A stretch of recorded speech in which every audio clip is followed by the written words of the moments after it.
life. You know what I'm saying? Right now, I'm pretty much content with just rhyming all day. Or digital can instantly share pictures. I can start. Hello. I am sorry, but I must interrupt this show. Later, you know what it is. Hey, ham solo. It's time, baby. Low. It's time how we do. Hey. They said we said we hit. They said we said we on. They said we said we strong. They said we said we go. We say that you heard right. We say that you heard right. We say that you heard right. We say that you heard right. They said we said we in. They said we said we on. They said we said strong. They said we said we go.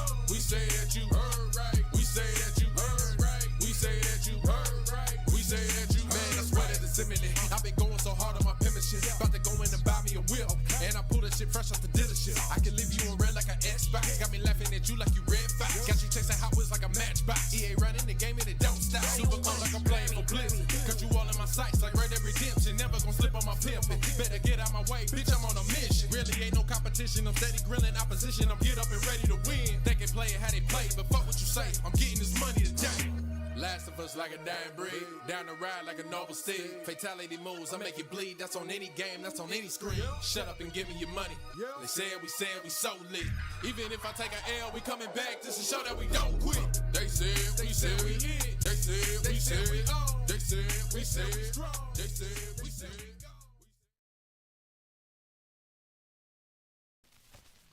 go.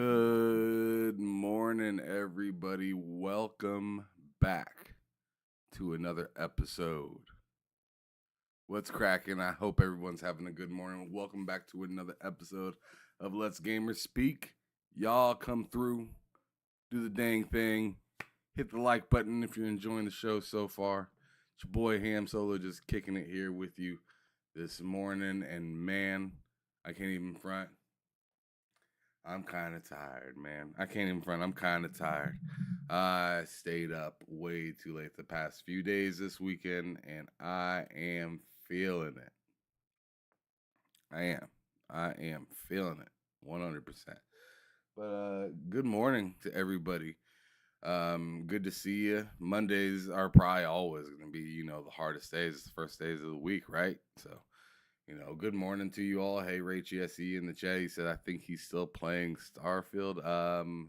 No. If you're talking about me, no. I haven't played Starfield at all. Last game I'm trying to think of. I've been playing a lot of discovered this channel. You said it's been 20 months since I discovered this channel. I enjoy it a lot. That's what's up, Rachie.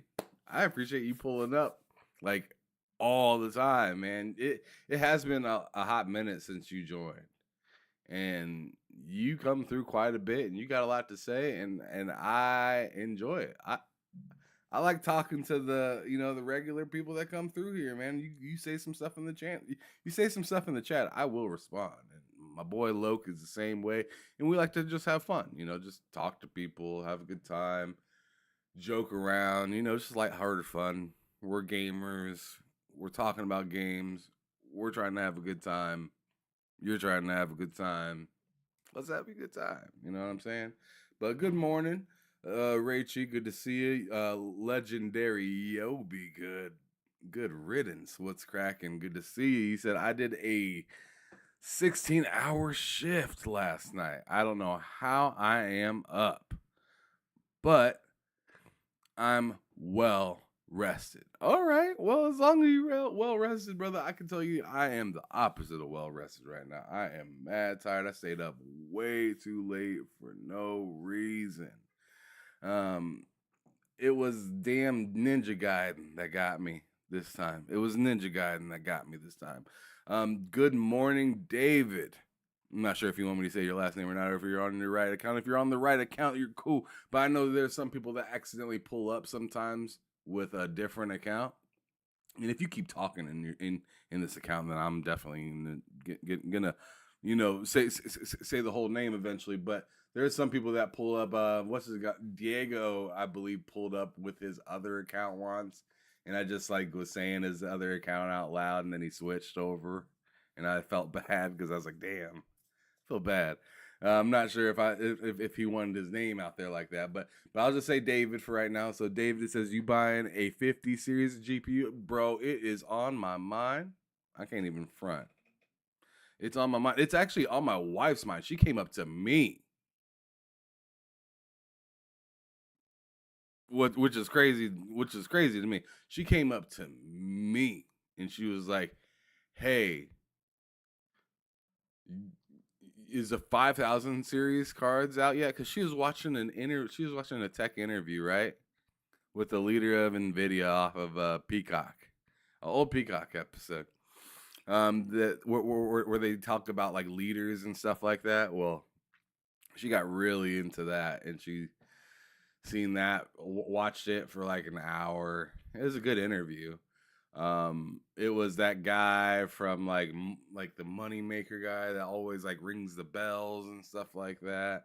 The investment dude on like MSNBC or one of those guys, right? I don't remember. Like if I looked it up, I'd be able to tell you right off the top of my head, or not right off the top of my head, but I'd be able to look it up and tell you it from the computer. But like I don't know exactly his name, but like they had a really good sit down conversation. He does those sit down conversations with a lot of different people, and just talks about why, like, people should invest in what they have to look forward to. And obviously, Nvidia is huge, so they have a lot to look forward to and stuff like that. So very interesting stuff, very interesting future that he had to talk about. But he had this interview way back in like March of last year, and my wife was like stoked about it now. And I was like, yo, babe, like, you don't even know, like, they got all these new cards out. So she looked into those, and then she was asking me about getting 50 series GPU. So David, yes, I am thinking about it. I would be upgrading my PC and then giving my wife this one, and of course she'd be using that PC whenever she wants, of course, because she loves playing Halo and stuff like that, and we like playing gaming in the same room together. I'm not sure if I'm ready to move my TV out of here and move another PC in here, or if I just want to replace this PC with a new PC, take this PC out of here and put it in the bedroom. Man, the dilemma. Terrible, right? Anyways, I'm sorry. I feel like I'm coming up with something. That's maybe why I'm a little extra tired and not as loud and, bubbly as usual. I've been coughing a lot lately, but I wanted to be consistent with y'all. I've been trying to get this up and running for the last few weeks, and you guys have been showing up, showing out, hitting that like button and stuff like that. Which, if you haven't hit the like button yet, please do.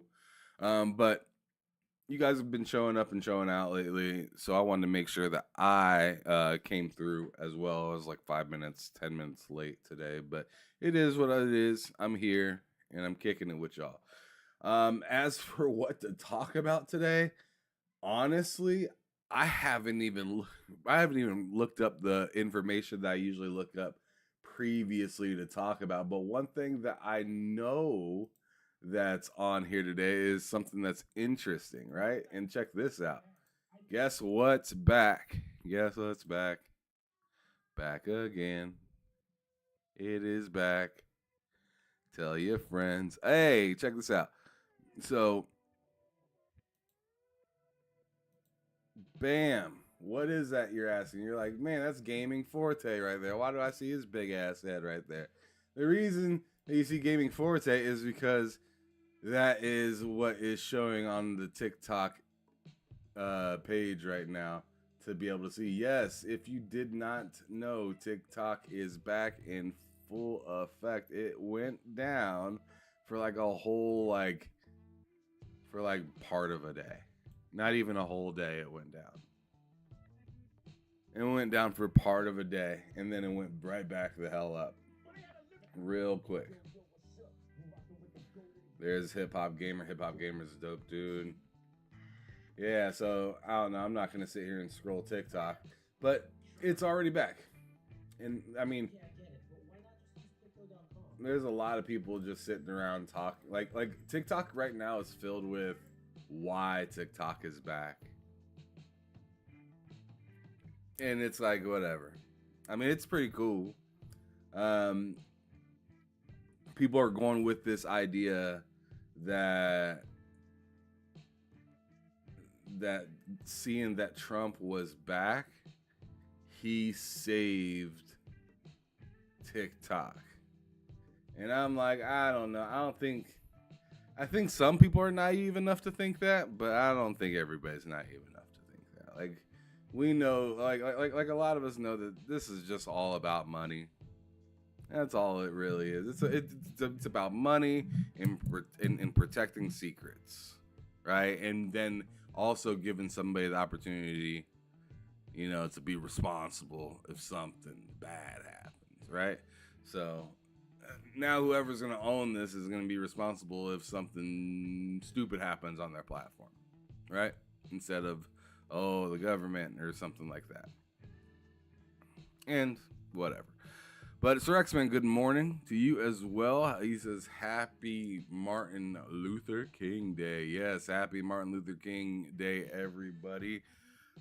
If you are just showing up, please hit that like button. It is good to see you guys this morning. I'm ready to talk about something, get into some sort of news or whatever. I'm ready to get into something. There's always something to get into. I'm ready to get into something. There's something that I'm not remembering right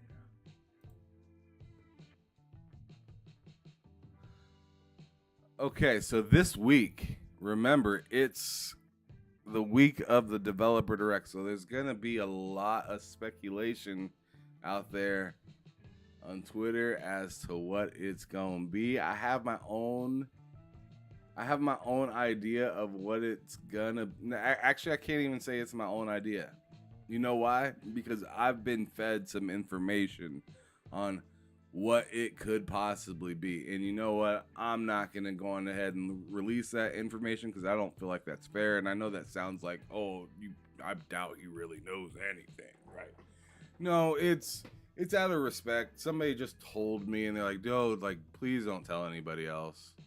Like, just please don't tell anybody else. And so I'm just like, okay. So I'm sitting back more or less wondering if it's true, right?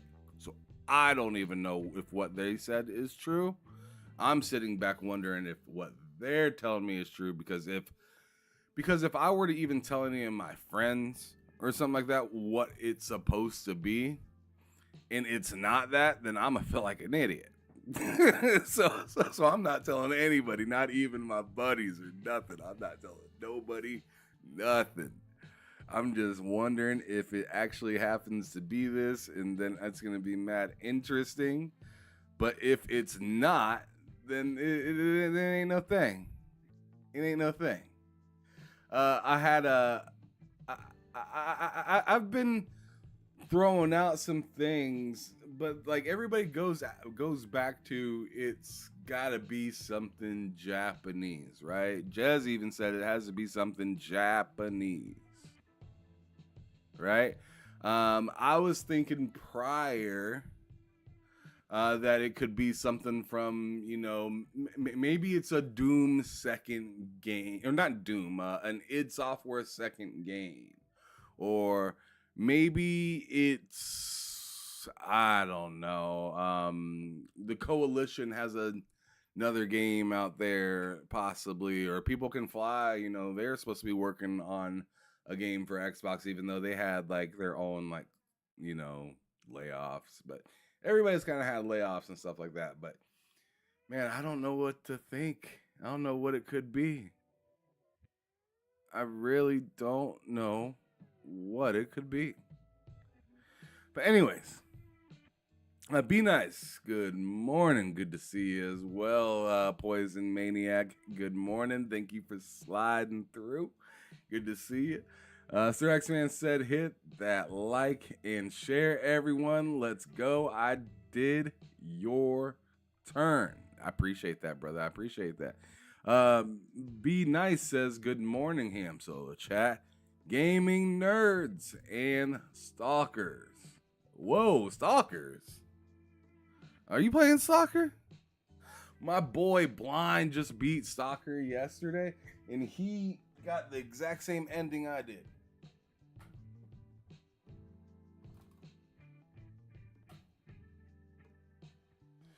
Shout out to my boy Blind, though. He got the same ending as I did, which isn't super duper easy to do, but I can see it.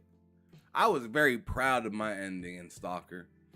Another boy of mine, Baron, I just got done talking to him from level 1 game. Level 1 game. Dope brother. Bro's all over the place all the time, right? He's all over the place all the time, going to different events and stuff like that. Like bro is outside. I like Baron. He's a good dude. He told me that that Stalker still had too many bugs, and I'm like, damn, like, because like it stung to me because I deleted it because I had a bug in my gameplay, and I restarted I started a new game and still got a bug and then deleted it, right? But that was after I already had beat the game.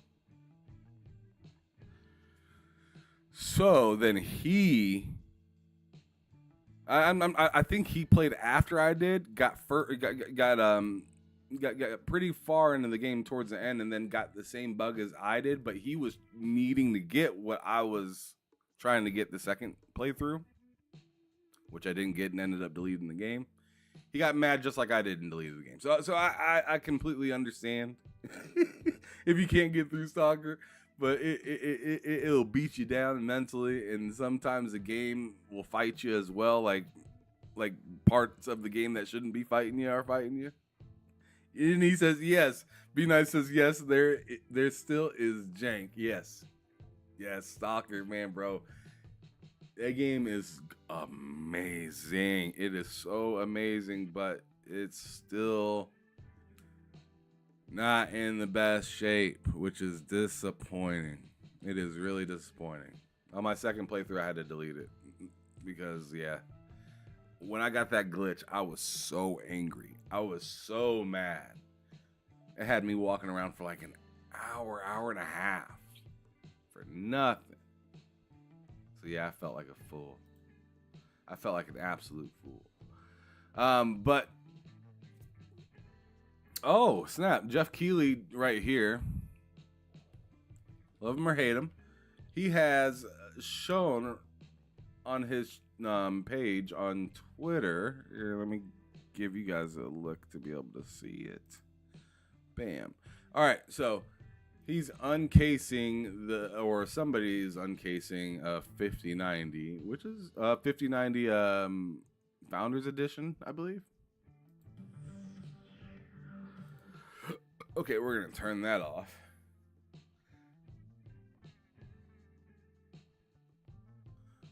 That's a big sucker. That's all. That's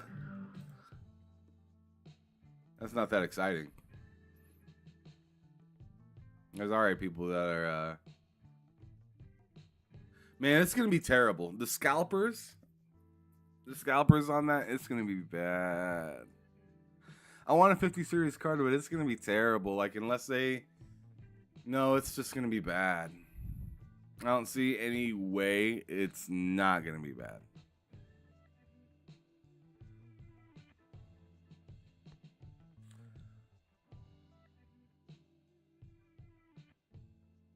Oh man, Be Nice said I will say this.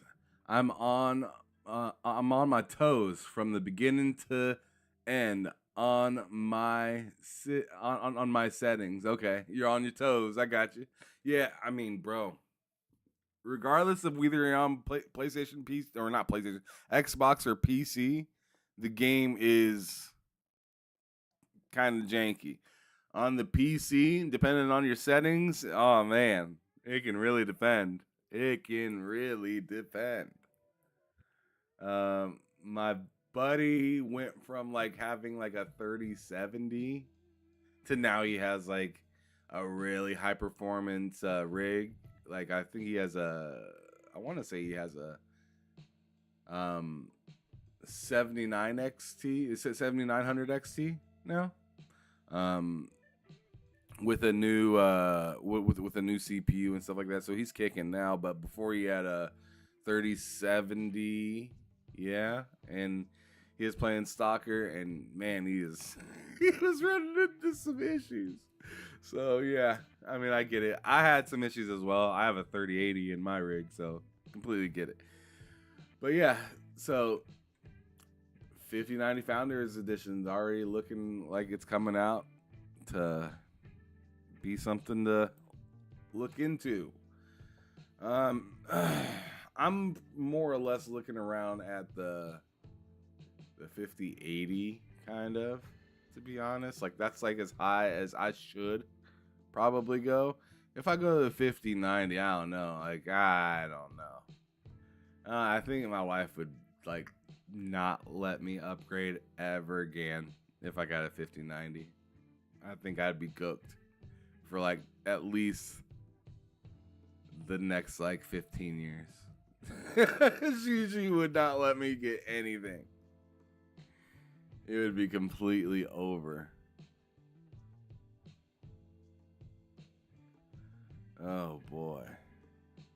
Oh no. Hold on a second. There might be something that I forgot about that I wanted to talk about. Okay, so this was some leftover news I definitely wanted to. What was this at? Oh no, this was old. I don't want to talk about that. That's super old. It's just Dynasty Warriors stuff.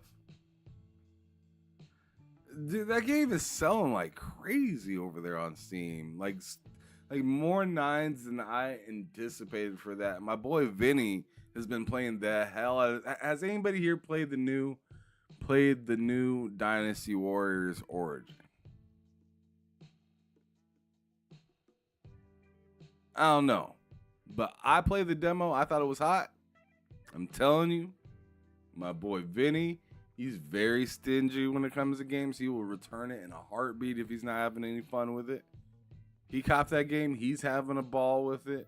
I've had some friends that don't really get into Dynasty Warriors that I've been hearing about playing it, and it has me thinking like, man, maybe I shouldn't cop this game. But you know what? I'm not gonna let the FOMO get me this time. Y'all already told you I'm gonna have to stand on business right now.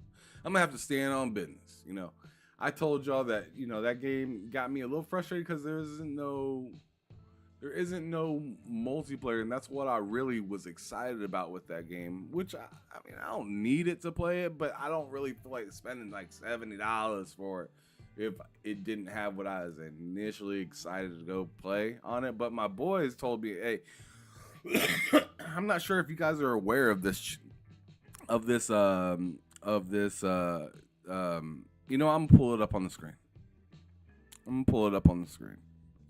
Because y'all deserve to know if you don't know already. So, if you are a PC gamer, this is what you should know. All right. Bookmark this if you're on your PC. You'll want to know this. And I'll put the link in the chat as well. If you are a PC gamer, this is the site that you need to be checking to get games for cheap. Whether it be on PC, at Xbox. I wouldn't trust the PlayStation or the Switch one because PlayStation doesn't really do third-party deals very much. So like if I click over there, you can get a bunch of stuff for people, but it's usually from personal people, right? It's not usually like deals like that, like great deals like that, or maybe things have changed a little bit, but you'll have to do your own research on PlayStation and Switch specifically. But I know for sure on PC, that's the big one, right? Like Xbox has some deals. They have some really good deals over there and stuff like that you can get. Xbox also allows their keys to kind of be sold in much more different places and stuff like that. But PC, obviously, with Steam and whatnot, they got crazy deals. for that. So Dynasty Warriors was like $40, I believe. Now it's gone back up to 60. So you guys gotta keep an eye out on this place. This place will share, but you also gotta keep your eye out and make sure that you look at the right stuff, because this says like the soundtrack or whatnot. Do not cop that for $20 unless that's what you really wanted. But there's just a couple days ago, this was like $40. So that's interesting to see the price shoot up like that. And then as you can see right here, it's just official store prices. You're not gonna find it see like the PS5 one, you didn't find any cheaper price. For the Xbox code, there's like one. I've bought a code from Enba before, and but you know, it's up to you if you trust these places. It's not up to me. Don't blame it on me if you do something dumb.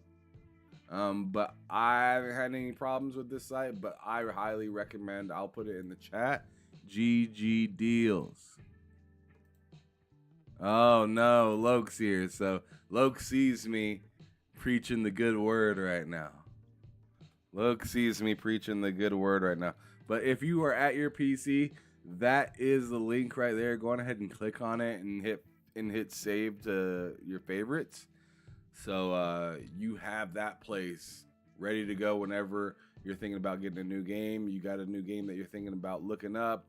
It'll either forward you to the site that has the cheapest. So you can see right here, Elder Scrolls Skyrim, and it'll have like CD keys, G2A and stuff on there if they have the cheapest deal. But this like overlooks like all the sites, and then we'll give you the cheapest deal from whichever site that you should go to. So yeah, I highly recommend looking at this. So you can get that early access of Path of Exile for only $17.47. I can believe you can get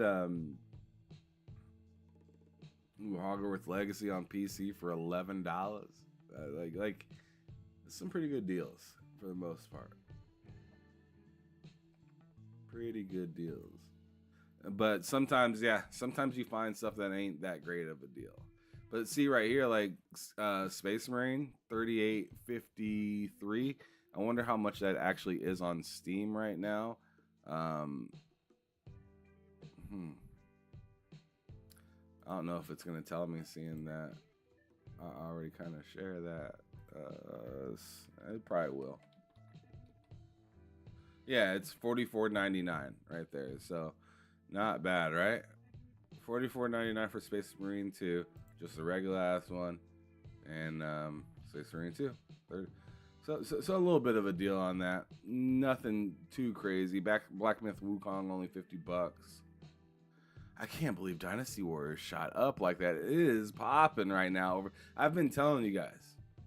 Dynasty Warriors has been popping. I've been surprised on that. That is one game that has surprised me a lot. In the beginning of this year so far. So shout out to Dynasty Warriors. All right, man. I'm sorry. Like I said, I think I'm getting sick or something like that. I don't know what's going down, but I'm not loving it. All right. So apparently Wario64 just 6 minutes ago posted this. Let's talk about it. He put Resident Evil 6 is ESRB rated for Xbox Series. It says right here, rating summary. This is a survival horror. Okay, we already know that. In which players assume the roles of several characters attempting to stop a viral outbreak from a third person's perspective. Players explore environments, solve puzzles, and battle zombies and mutated creatures. Players used Players use pistols, machine guns, knives, and explosives to kill enemies. Combat is highlighted by cries of pain, realistic gunfire, and large blood splatter effects. Some attacks result in dismemberment and or decapacit. Oh my goodness! I got this stupid ass thing stuck in the side of my glasses.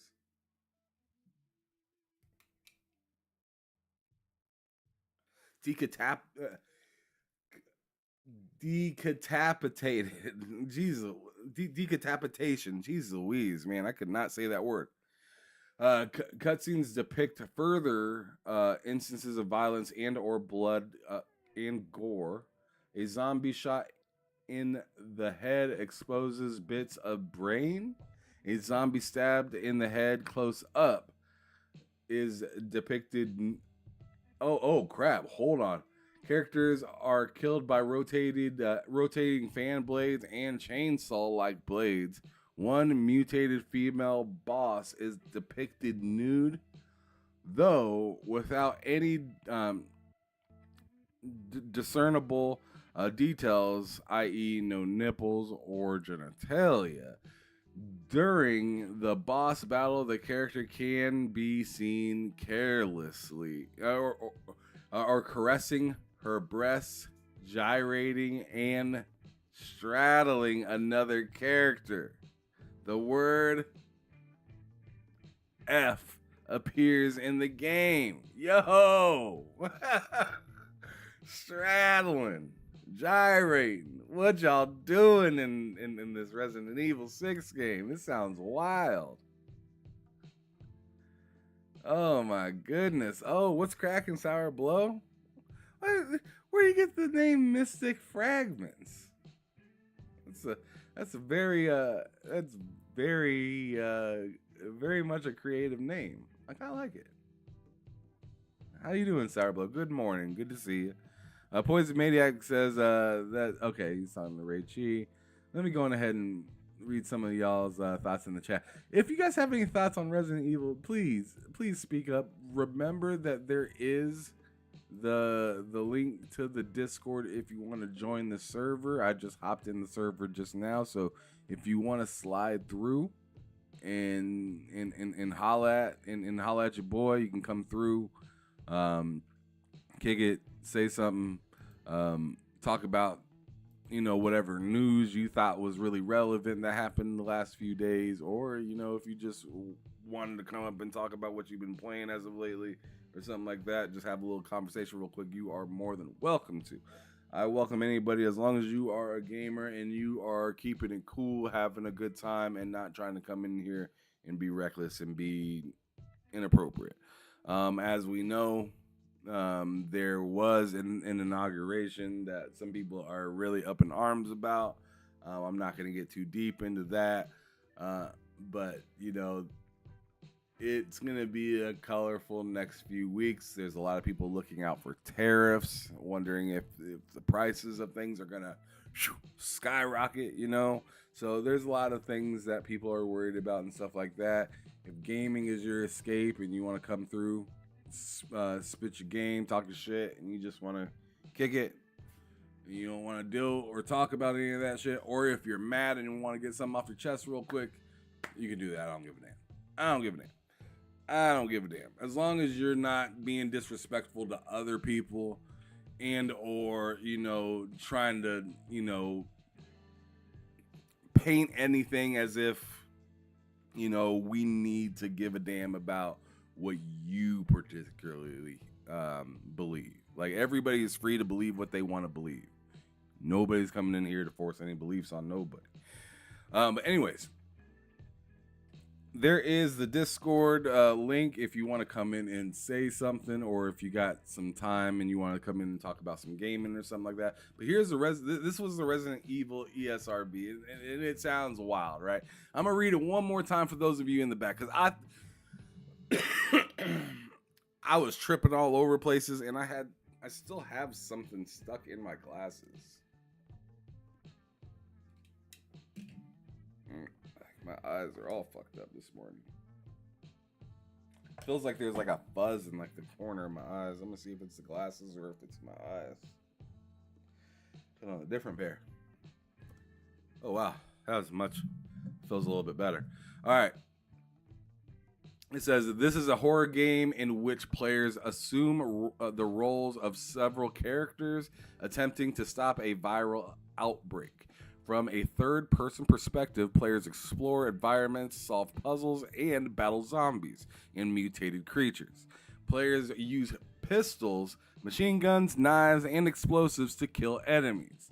Combat is highlighted by cries of pain, realistic gunfire, and large blood splatter effects. Some attacks result in dismemberment and or decapitation. Cutscenes depict further instances of violence and or blood and gore. A zombie shot in the head exposes bits of brain.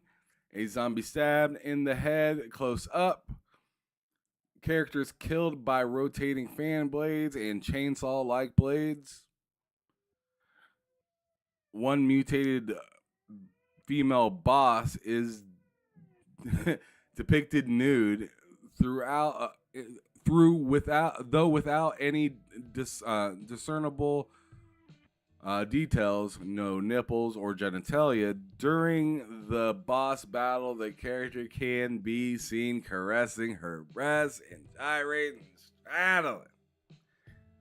Another character, the word F appears in the game. Yo, I'm just saying, like Resident Evil sounds like it is wild.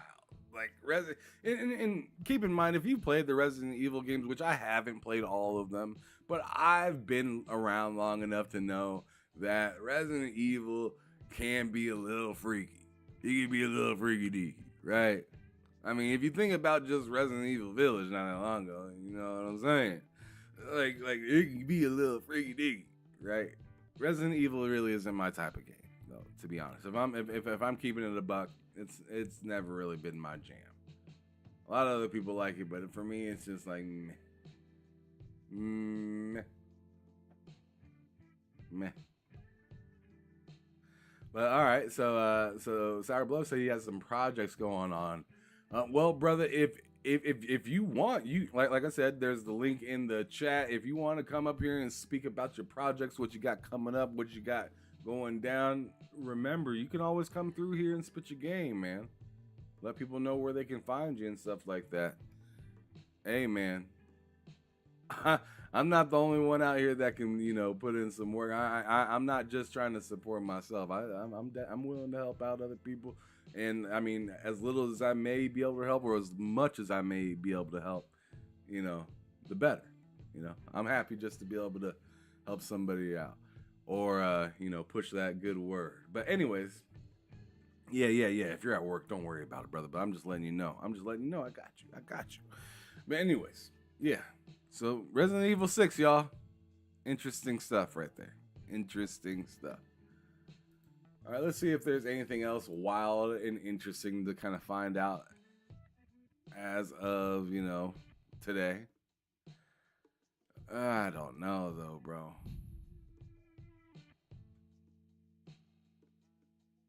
Has anybody ever played Fatal Fury?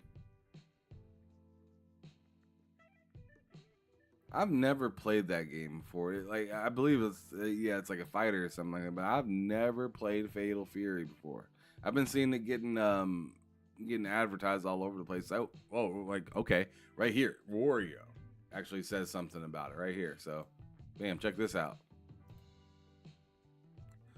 Wario posted Fatal Fury City of the Wolves Special Edition Deluxe Edition.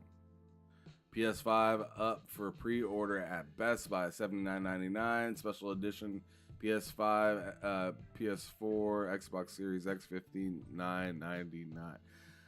Oh man, it looks clean. I don't know. I've never played the game though. I don't know what to expect even. Looks kind of interesting though. There's a whole ass map. Is this like kind of like? I'm assuming this is probably like a Street Fighter, right? Machine XP. What's cracking? He says, yeah, Resident Evil 6 is pretty terrible in my opinion. Oh, damn. I love it. Come and give it that work. Hey, like I said, I'm not even a Final Fantasy, or not Final Fantasy, a Resident Evil fan. So you can give it that smoke all you want. You could also love it all you want. It doesn't matter to me. It doesn't change my opinion. I've never been a big fan of it. What I would be a big fan of is if y'all hit that like button if you're enjoying the show. But anyways, has anybody played Fatal Fury? I've never played it before. So Sir X Man in the chat says Fatal Fury, that was the start of Terry Bogard. I mean, that doesn't tell me anything because I've never played it before. Does Fatal Fury have nipples? I'm a Fatal Furry? Maybe. But anyways, I don't know, bud. I don't know, bud, about that. That is a question for someone else. But I'll ask it because somebody in the chat might be able to help you out with that. But it ain't gonna be me. It ain't gonna be me. I'm not gonna be able to help you find that.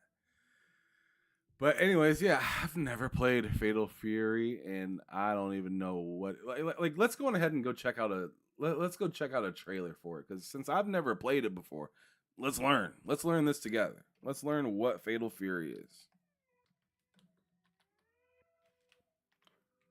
There's probably gonna be music. I'm probably gonna have to mute it. I'll try to not have it muted at first. So. Okay, so this is off of SNK, and SNK is classic fighting game, right? Classic. Of course, music. So I'm just gonna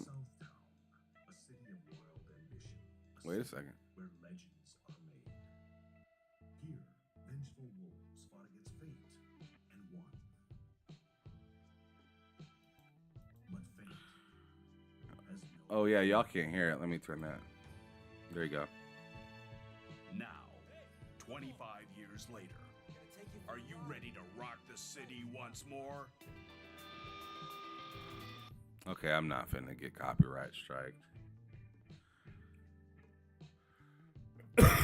Okay, so is this a 2D fighter? Yeah. I mean, it looks clean as shit. Can't even front. That looks really nice. I got that. I like that little revving up meter in the corner. I want to see what that open world map thing was all about, or if that was just like something pretty or cool. Like, is there actually something to that?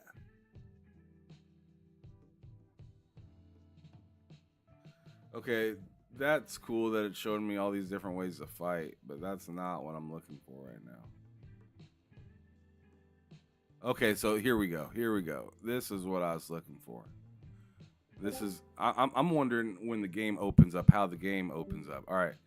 Oh, I seen a person appear. I seen a person appear. He left, but it's all good. All right, I ain't gonna throw your name out there, but I seen you. Anyways, let me see. Maybe they actually say something. Let me unmute it for a second. Generated AI clones. Strive for supremacy in an all-new RPG mode, EOST. Level up your fighter, equip skills, and dominate the opposition on your way to the top. Customize characters your way with color edit, outfits, gear, patterns, and more. Groove to your favorite Fatal Fury songs in the jukebox. Create playlists and customize background music too. Fates intertwine on the streets of Southtown. Yeah, I'm gonna have to turn that music back off. Yeah, that looks kind of hot. I can't even front. Yo, it gives you like streets to run around and level up your character. I like games like that. Like, you can be a fighter all you want. If you don't pull me in with anything, I'm probably not gonna play that much, right? There's a reason that my favorite Tekken is Tekken 3. That's like my love. That like Tekken 3 is my favorite Tekken. I'm not gonna sit here and say I'm the best at playing it. But that's just my favorite one. It's just so jam-packed with content, right? Like, if you don't know, let me show you. Let me show y'all something.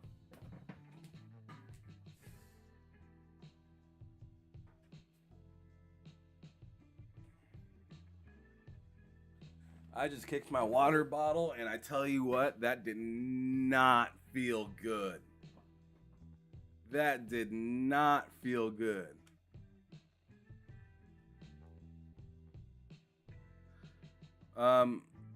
What's going on?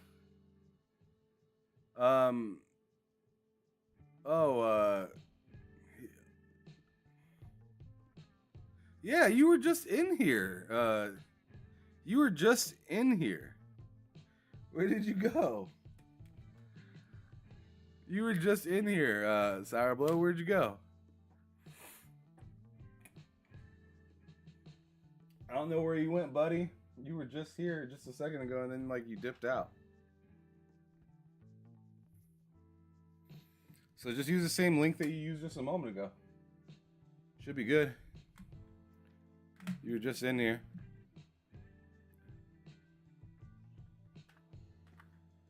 Tekken Tag is great. I'm not going to argue with you on Machine. Machine, if you're going to say Tekken Tag is better than Tekken 3, I'm not going to fight you. Because that is my second favorite Tekken. so if you're saying that my other favorite Tekken is better than my favorite Tekken, then I'm not going to sit here and degrade it. But I'm just saying for a, I don't know, personally, I just really like Tekken 3 so much. Like, so I think that's Nights in the Dreams. Is that Nights in the Dreams? This is Nights in the Dreams, right? Yeah, this is Nights in the Dreams. That's my Sega Saturn.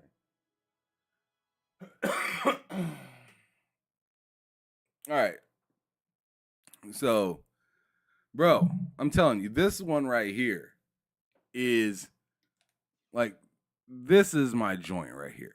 Having the arcade, the versus mode that you can play, the team battles were cool. The time attack was survival mode, Tekken Force, banger.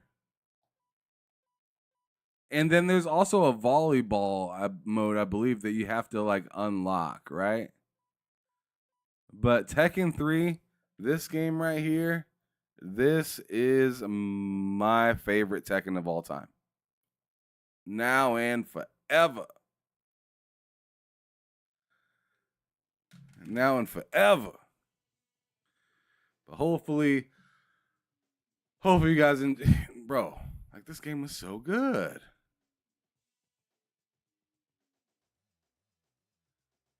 Like, this is PlayStation 1 days, y'all. Y'all don't understand how dope and amazing this game was.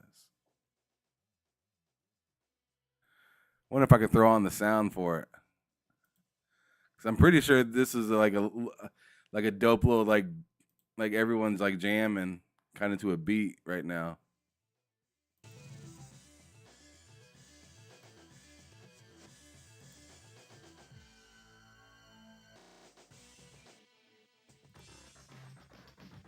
Yeah.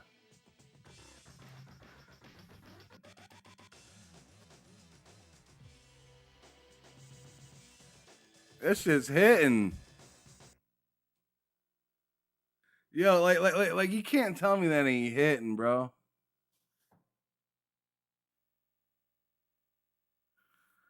Oh, you wanted to send me a friend request?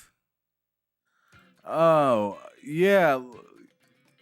Bro, here, I'll invite you to the general. I'll send you an invite to the general. All right. This is an invite to the general part of the Discord. If anybody wants to click it, they can. I don't know if that's good to have on stream or not. I better mute that. That's to the general Discord if anybody wants to slide. You totally can. Oh, man.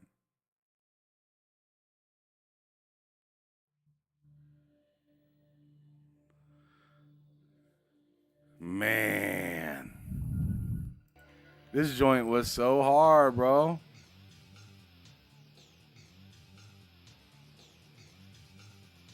Like, we got to watch this real quick. I'm sorry. Oh, that's it? Ah, man. I forgot they had multiple different intros. Man. Tekken's so dope.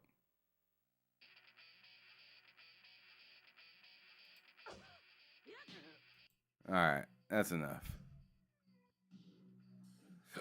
Let me turn this down.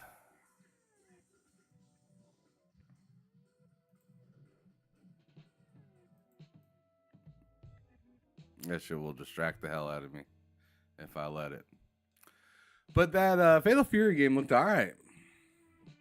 Didn't look like something I'm running out to go buy immediately, but it looked all right. It definitely looked all right.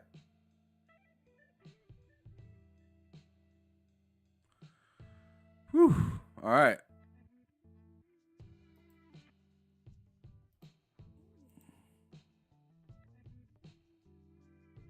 Sir X-Man says, if you don't want to use the music in the game, he does have words written in the stream on screen.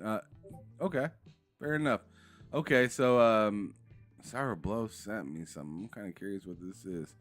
I'm gonna shut off my screen just to make sure I don't do something that he's gonna be mad about. So let me see this.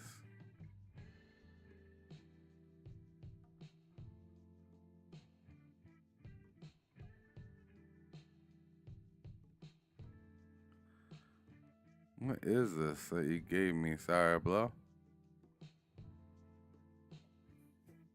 I'm interested in what this could be. I really appreciate those of you that pulled up and hit the like button and whatnot. And those of you that are just chilling, I don't really give a damn if you hit the like button or not, but I'd really appreciate it. But like, if you're just kicking back and laying down watching the show, I appreciate you too. Like straight up. Let me see what this is. Sour Blow, what'd you send me? This is loading up. This is looking weird. It's a PDF. What is this?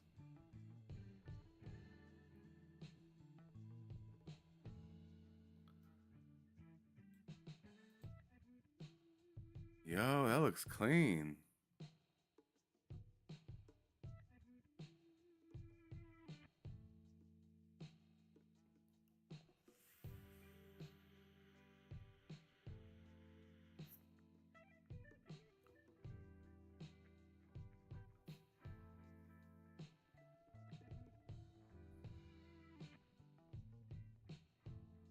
Yo, do you want me to show this on the stream? Because I'm not going to do that if you don't want me to. But this is pretty hot, actually.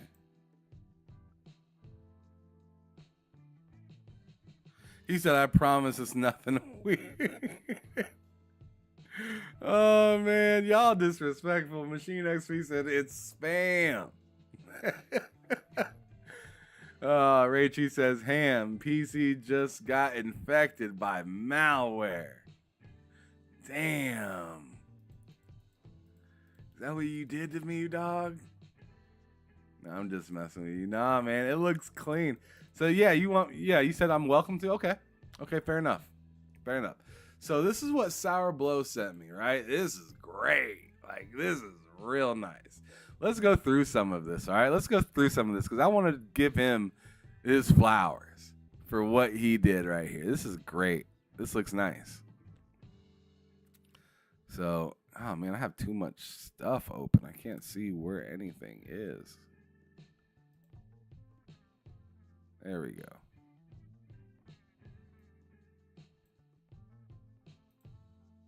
All right, so there it is right here.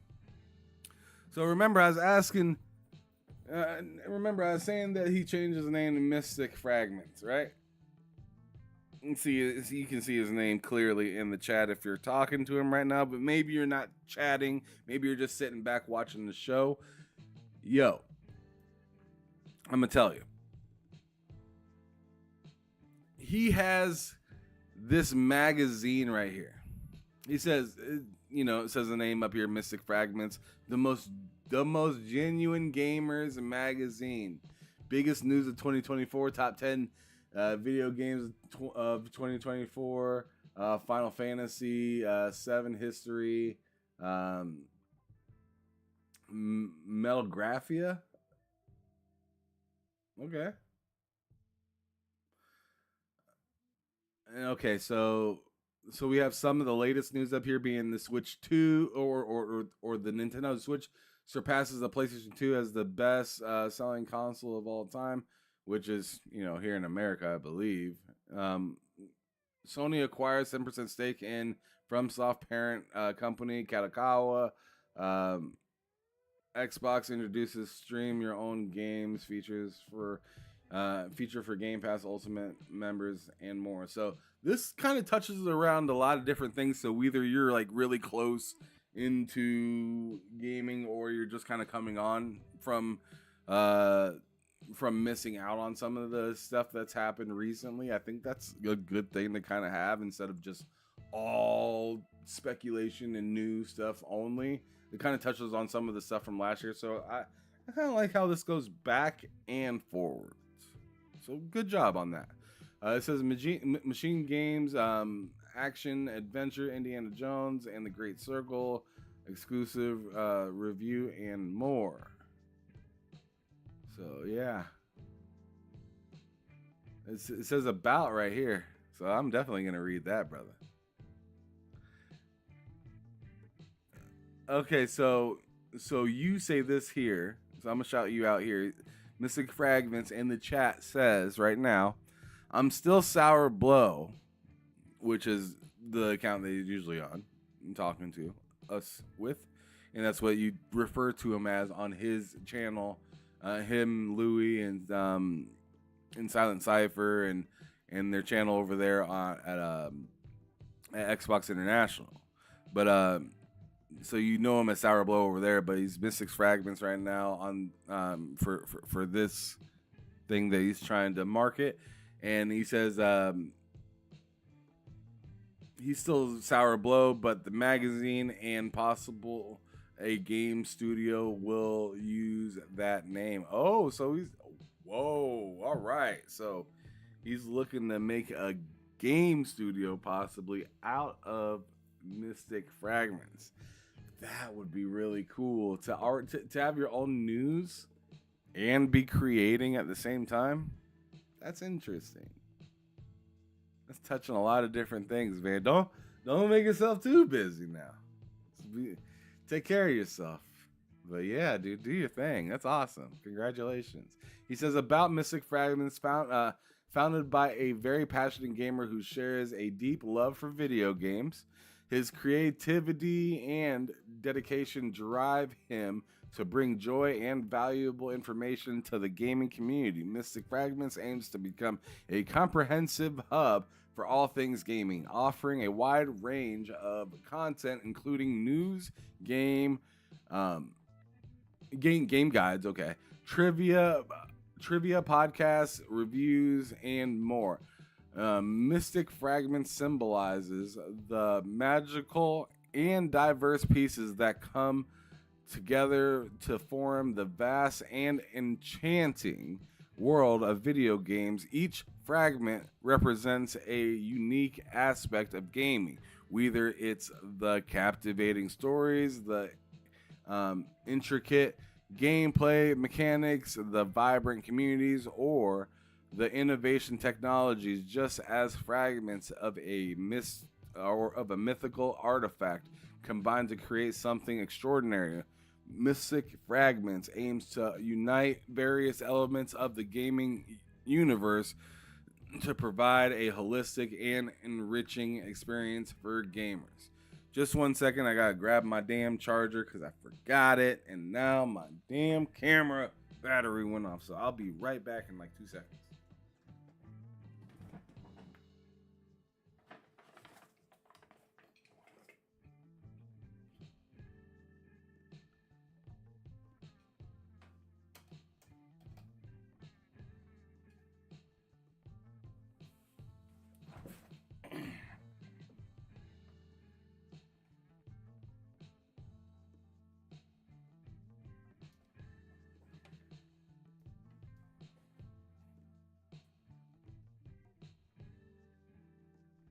All right, we're back. All right, cool. Yeah, oh no, it died again. What the hell happened? I'm just gonna let that thing charge for a quick second.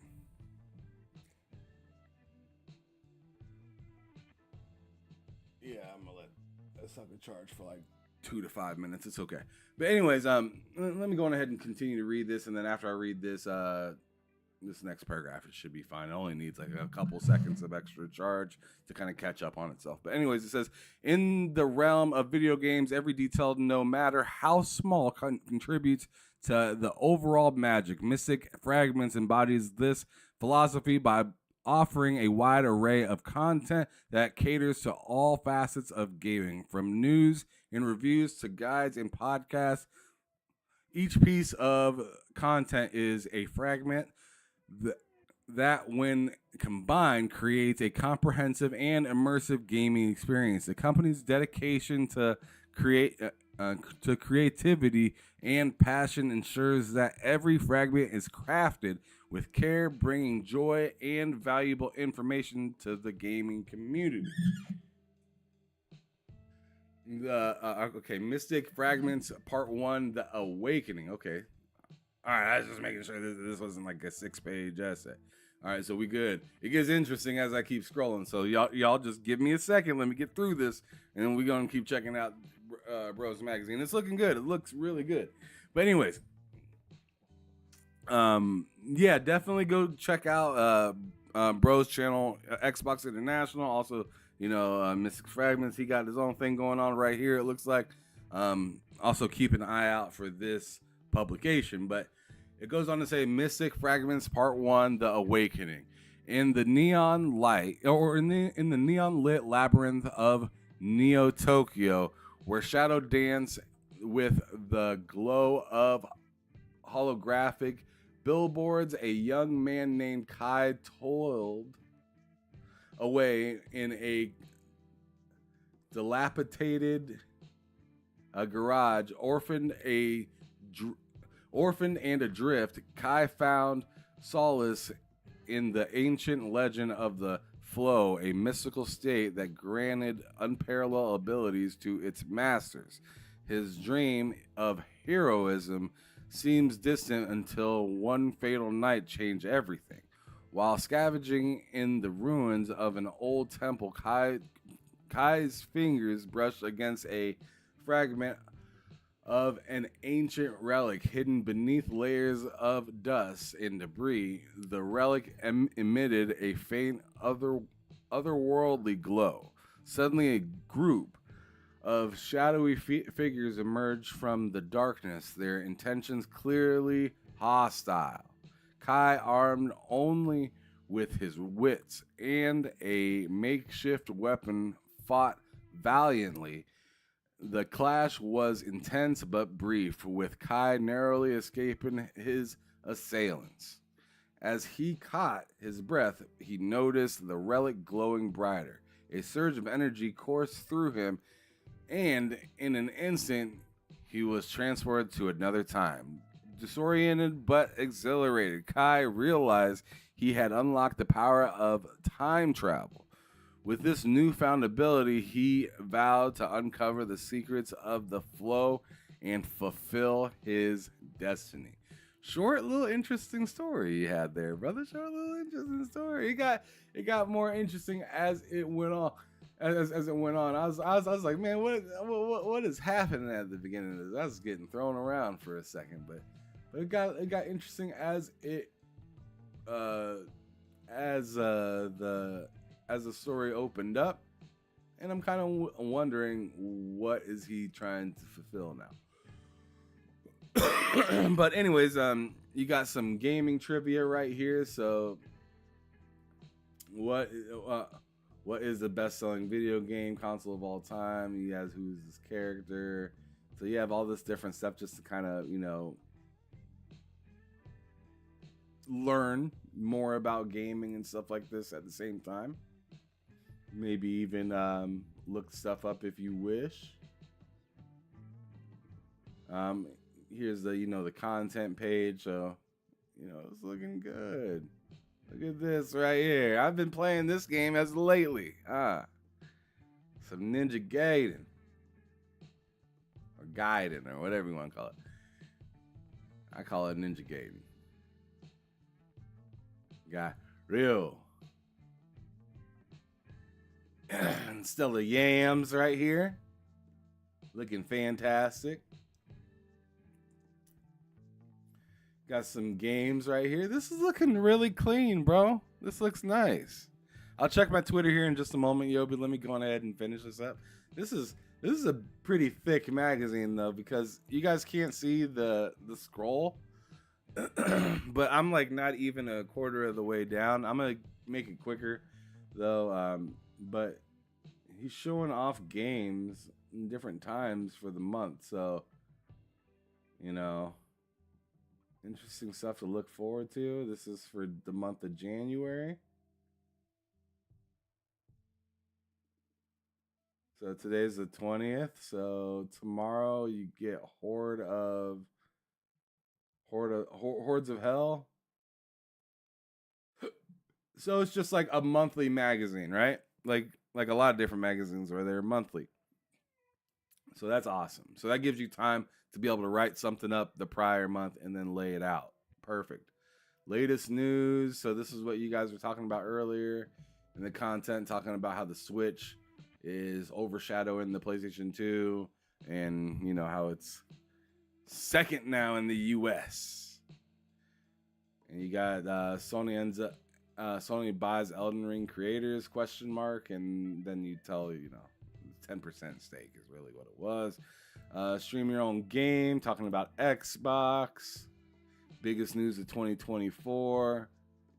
Oh man, dirty. You got, that's foul right there. Biggest news of 2024. But that's an awesome picture. I can't even front. Really nice, man. But yeah, Tango, sad stuff.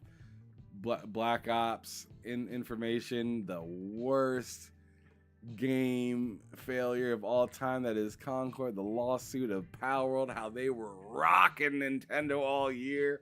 Dude, great article right here, man.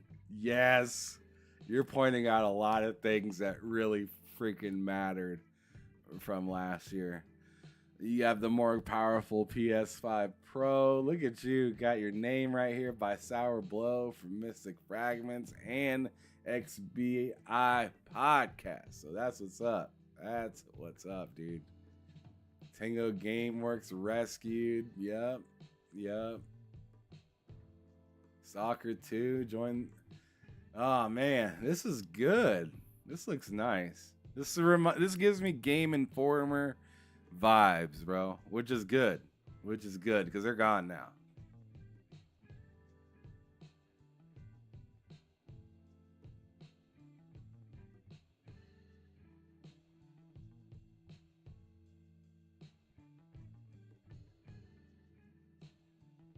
All right, man. Okay, so top 10 video games. Okay, let's see what you had. You had Zelda at 10. Hellblade 2 at 9. All right. Helldivers at 8. I can see that. Black Ops at 6. Metaphor at 6. Black Ops at 7. Metaphor at 6. Sickening. Black Myth Wukong at 5th. That's kind of wild too. Prince of Persia head of, man.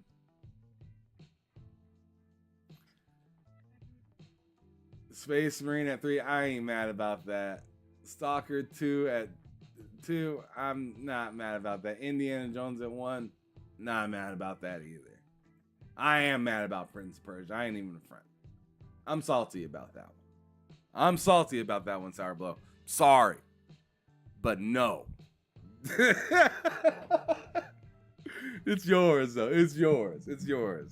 But no. Respectively. I don't care. I know everybody that likes those kind of games love that game. But, like, I don't know, man.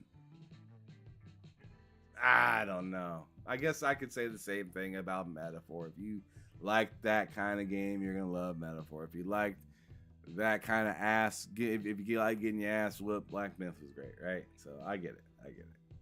All right, so Blast from the Past, talk about some old school PlayStation stuff. You bring up the winners from the games showcase. This is very detailed and nice, man. Very good job. I mean, obviously, I don't have time to sit here and read all this stuff on stream, but it's nice to see all this stuff. And I appreciate you sending me this. And please, if you can, I mean, like, what, like, are you charging for this? Or is this like something that you're doing for free? Because if you're doing it for free, that sounds wild. But like, I gotta know, and I think everybody else deserves to know this as well. Oh wow, he says no Astrobot. Love it. Dang, I didn't even realize that you don't got Astrobot in the top 10. God damn, disrespectful. Machine XP said respectfully, your opinion is wrong. That's fine. Hey, I don't need y'all to agree with me to be hanging out with me, all right? People that just hang out and agree with you all the time, they ain't your friends. They ain't gonna guide you to the right direction if you're looking and sounding crazy. Now, Machine says I'm looking and sounding crazy, but sometimes you just gotta look and sound crazy. I mean, I'm sorry, but that's just me. I'm all set on that. I don't want it. I played some Prince of Persia, Lost Crown, and I played about, I want to say 4 or 5 hours of it, and it was alright to me. Like the mechanics of it were on point. Like the mechanics were on point for that game. But I'm not really huge into side scrollers. Not really into anything that looks like a Metroidvania that much. I'm also not into roguelikes. You know, like those that game touched a lot of those different kind of genres a little bit, some more than others. But nah, man. I'm sorry, y'all can love that game, but y'all can love that game. I'm not loving that game. Yeah, Be Nice said it right. No yes men. We're not doing that here. Yes men, I don't know. You can't trust a yes man. You can't. Because he'll never tell you the truth. And you'll think he's telling you the truth, and then he'll stab you in the back. Machine XP says, I'm indifferent with roguelikes. Yeah, I don't like them that much. Like, that's... like, I don't really like RTS games, so I'll play an RTS game over a roguelike. That's how little I like roguelike games. I don't like games that make me feel like I'm not progressing the story. Or, like... But, like, I don't feel like Prince of Persia had that feeling as much as it did, like, me feeling like, man, you gotta go through a lot of stuff to get back to where you were. That's where it had me in Prince of Persia. It's like sometimes you have to go back through a lot of stuff to get, and I get, like, you go through that with Elden Ring. Hell, I was going through that like crazy and like losing my mind with Ninja Gaiden doing that, right? But there's certain games where I'm willing to do that, and certain games where I'm just like, nah, I'm not feeling it. Right? There's certain things that you'll make time for, right? Right? Like there's a certain pair of shoes you'll make time to clean, and there's other pairs of shoes where you're just like, man, I will wear those when I mow the grass. Like I don't really care about those shoes.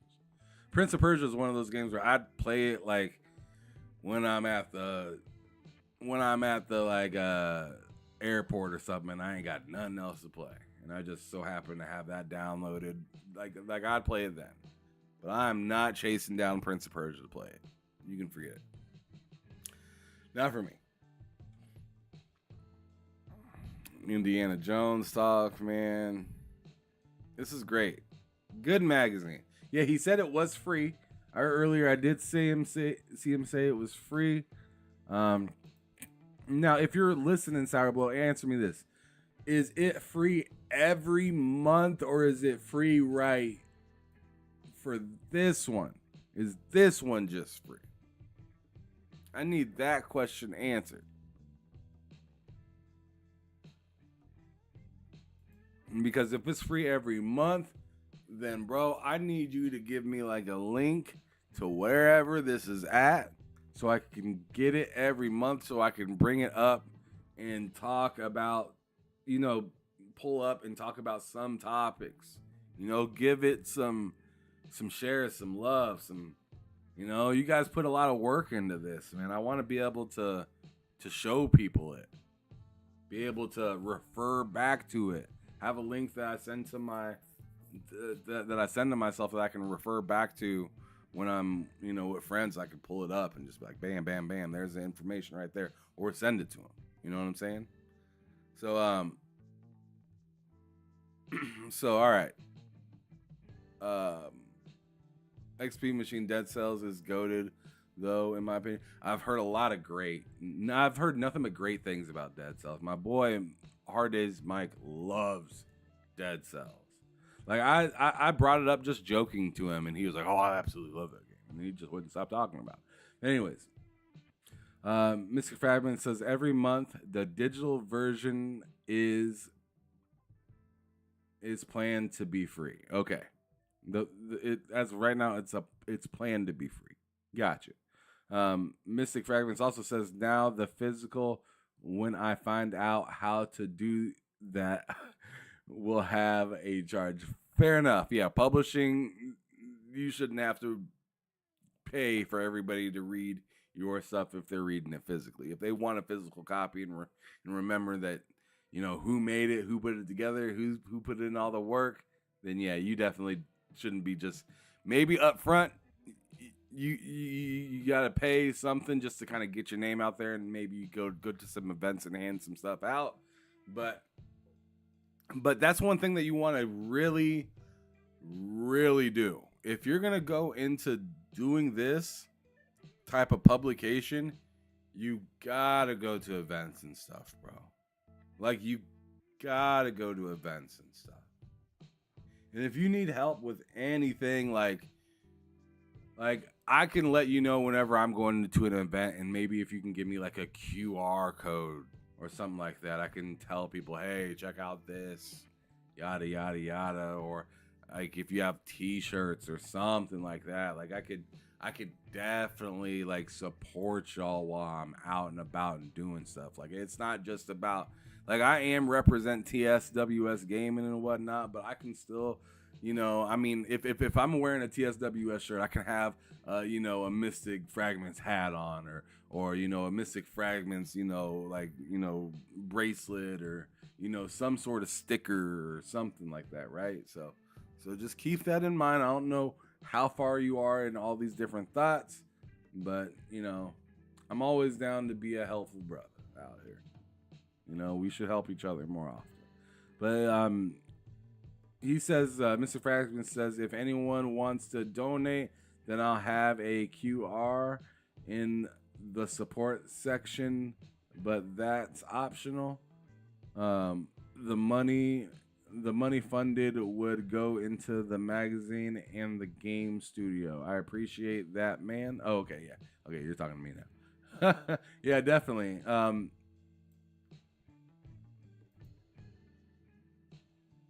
Yeah. So where is that QR code? Is that in here? Is that part of this somewhere? Is there a QR code at the end? Oh, yeah, right here. Scan me. Right here. Scan me on the screen. I'm not sure if you guys can scan it now if you're watching this. If you're watching this on your phone, you probably can't scan this right now, right? But like if you're watching on your computer, or if you screenshot this and send it to yourself, and then look at it on your PC later, and then you'll be able to scan the QR code, then you can do that. You got that? So there's ways to support if you give a damn. Let me see. I'll scan the QR code with my phone right now. So I'm sure it doesn't hurt giving it hits. I'm not sure if that matters. If somebody scanning the code actually gives it any sort of meaning. But oh yeah, there we go. So it's through PayPal.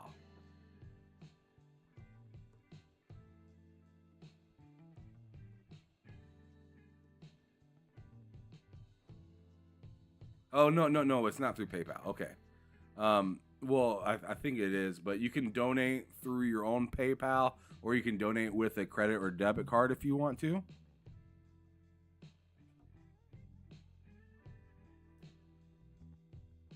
That's mad interesting.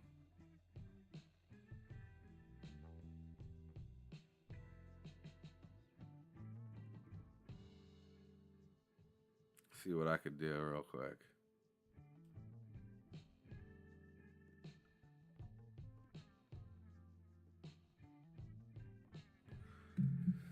Oh boy. I'm gonna donate. I was just looking for my damn. Oh yeah. Hold on a second.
Let's see.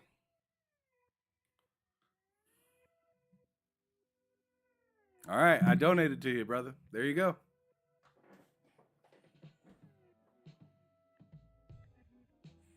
It says right here, donation is pending. Your donation is pending, so there you go. I donated to you. I donated a little something to you. So you're welcome, man. Machine XP says Patreon would be better. So you have some people that like to use Patreon as well. I have a Patreon for myself, but I haven't really used it at all. Yeah, I just more or less use YouTube or Cash App for myself. But like I don't even really talk about Cash App because I ain't really asking for money like that. But like you got something that you're trying to publish something.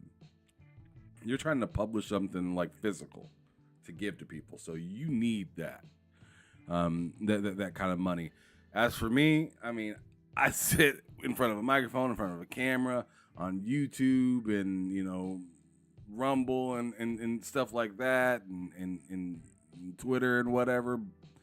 But yeah, I mean, I accept donations, but hey, y'all got to put it towards, actual physical stuff. When y'all donate stuff to me, I use that to go to, You know, I use that to go to like different events and stuff like that, right? Like whenever you guys get member chats for, or whenever you guys pay for chats or memberships and stuff like that for TSWS, I use that to go to events and stuff like that. Like the last event I went to was the Game Awards, and I was able to come back, talk to you guys about that, show you guys some stuff after I came back from there and whatnot, and provide you guys some content through that. So that was really fun to do. And I'm going to expand and get better at it and get more used to doing this stuff. It takes time. It takes money. It takes a lot of my own personal money to do it. But whenever I can have somebody help donate and stuff like that, that's super nice. Shout out to Sour Blow, aka Mystic Fragments, so for his awesome magazine and all the hard work that he's putting into what we love in this community, which is gaming. But anyways, let's go on ahead and move on now from that. I just wanted to shed some light for Sour Blow because he deserves that. He deserves that love. But Yobi sent me something just a little bit ago. So, oh my goodness, why? Oh, wait a second. So, when did this get released? So that's 3 days ago from Sir X-Man. He told me to check this out. All right. Yobi sent me something as well. Or he did you send me something? Yeah, he did send me something. Oh, okay. That is interesting. Okay, so let's check this out first. Actually, no. Let's wait on Sir X-Man's thing, because this isn't gonna. The thing that Yobi sent me isn't gonna be near as long as what Sir X-Man sent me. So let me go on ahead and turn down this game in the background. I know y'all can't hear it right now, but you'll hear it if I unmute this thing. All right, sweet. So let's hear what Lena Khan had to say right here. Yobi just sent this to me. Hi, everybody. After 3.5 years of serving as chair of the Federal Trade Commission, my time leading the agency is coming to an end. From the moment that we walked through the doors, we have fought tirelessly to use every tool we have to take on illegal business practices and protect the American people. I just want to say a deep, deep thank you to the tens of thousands of people across the country who have reached out to us to share your stories, tell us what you're seeing, and really help improve our work. Whether you were submitting a comment about your experience with a non-compete clause, coming to one of our open meetings to tell us about junk fees, or coming to one of the many listening sessions we had around the country to talk. Oh, you said it's low? Okay. Well, you know what? I'm going to restart it then, and I'm going to turn this up for you because I know exactly what was wrong. There you go. Hi, everybody. After 3.5 years of serving as chair of the Federal Trade Commission, my time leading the agency is coming to an end. From the moment that we walked through the doors, we have fought tirelessly to use every tool we have to take on illegal business practices and protect the American people. I just want to say a deep, deep thank you to the tens of thousands of people across the country who have reached out to us to share your stories, tell us what you're seeing, and really help improve our work. Whether you were submitting a comment about your experience with a non-compete clause, coming to one of our open meetings to tell us about junk fees, or coming to one of the many listening sessions we had around the country to talk about right to repair or a merger you were worried about. Let me pause this real quick. Hey, Sour Blow, you're welcome, bro. You're welcome, bro. Whether you're talking about thanks for turning up the volume or sharing out your stuff, I'm just letting you know you're welcome. Your perspectives really mattered and directly help improve our work. So thank you so much for believing that the FTC and the government can make a difference and for helping me make the most of the opportunity I've had to humbly serve you. She gone. Man, there's a lot of stuff changing today. You know, it's a Monday. So, you know, over the weekend, there was a lot of stress for a lot of different people. There was a lot of stress for content creators and stuff like that because they were worried about TikTok, you know, my precious TikTok. And, getting money from that. You know, some people have their, you know, living to protect off of TikTok, which, I mean, I'm not going to sit here and, you know, I'm not going to shame anybody. If they made money off of TikTok and they found a way to make a living off of it, to be taken away that opportunity is no different than, you know, YouTube just up and vanishing, right? And then you guys, you know, have no idea how to get in contact with me without like maybe checking Twitter or something like that, which we're kind of working on something in the background, slowly but surely, to possibly get a website going of our own, just so you guys can have somewhere to go to find our content whenever it is, or if, you know, we have a problem with Rumble at a day, or a problem with YouTube one day, or Twitter, or whatever the hell, you guys can always have a link to find where we're at. And Loke likes to do articles, like small articles and little reviews and stuff like that. So he'll probably be tackling some of that stuff, but that's going to be in the future. We're not quite there yet. We're still working on getting some stuff figured out. But anyways, Lena Khan out of here. She's out of here. Like, wow, that's pretty interesting. So, I mean, we could see Yobi said thank you. Let's go to the actual thing. This might get toxic. Who knows? This person says, wishing you the worst luck in your future role. Jeez Louise. Oh my God, Pixel, what are we doing? He says, your stupidity helps Sony, a Japanese company, secure its position unchallenged in the U.S. That has to be the most ignorant position in the history of the FTC. I'm actually gonna hit like for that one, bro. Like no cap, I'm gonna hit like for that one. And hopefully you guys hit like for this channel. But anyways, but I'm gonna hit like for that one because it was mad weird seeing somebody fight against our company and say it's for our country. Like you're fighting against our country and saying it's for our country. It doesn't sound very pro-American to me, but hey, whatever.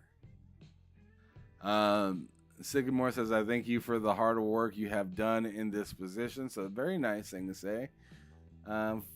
Fletch says, I'm not even America and I'm glad to see. Oh my goodness. I'm glad to see the back end now. Go fade into the insignificance. Please. Damn. This person, the fuck out of here. Oh my goodness.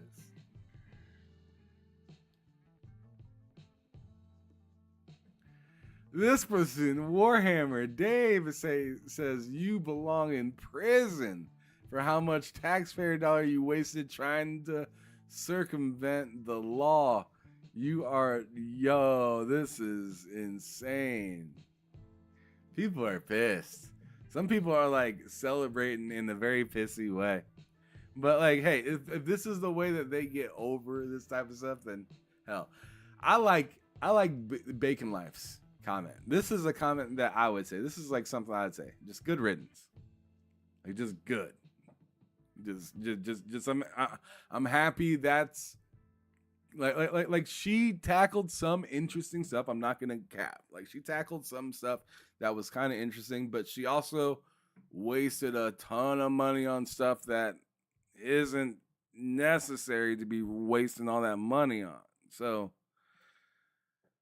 what's cracking Berg based Brizzle? What's cracking? Good to see you. Good morning to you.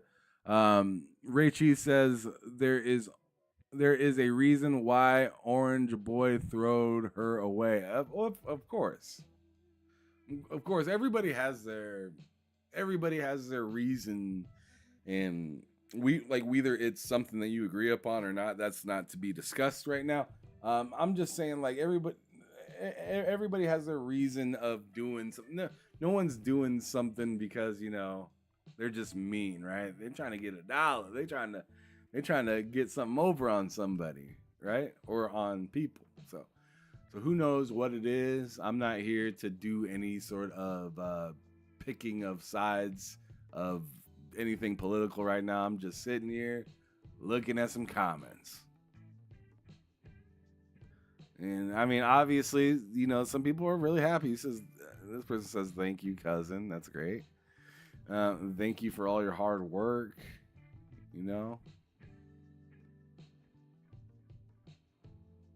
This person says, "Imagine being remembered for creating uncertainty, hindering business dynamism, overextending antitrust laws, slowing down innovation, and stifling foreign investments."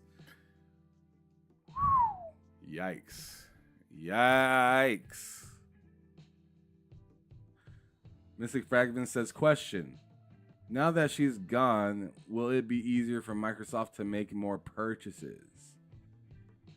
That's an interesting question.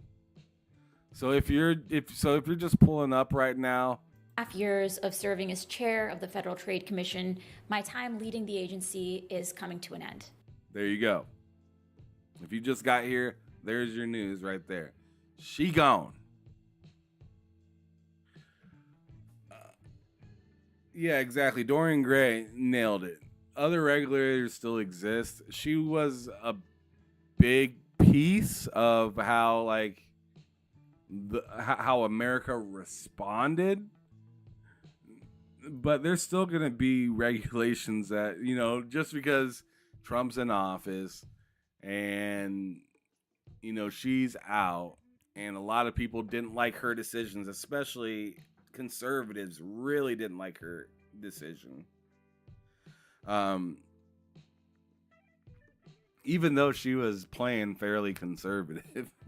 I mean, if you look, she was playing it fairly conservative with a lot of her thinking and keeping a lot of things the same and stifling a lot of innovation. It's that was very conservative for her to do, but the way that she was doing it is what was getting under a lot of people's skin. It was like you were stifling innovation, but for ourselves in lieu of making somebody else happy. So making another country happier than we were, which was ass backwards. Yeah. So anyways, Legendary Yobi, so shout out to him because he's the one that shared this to me. He says Microsoft can make more purchases once it passes a certain money number. FTC will get involved. Other than that, they can make purchases. That, and also keep in mind, they can still, and whether the FTC was there or not, they could also make purchases to private divisions as well that are not publicly traded. But Ty, what's cracking, bro? Good to see you. Good morning.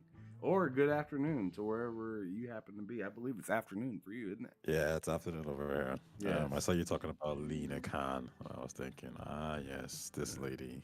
Yeah. The controversial one. So let me go on ahead and put you on Front Street right now.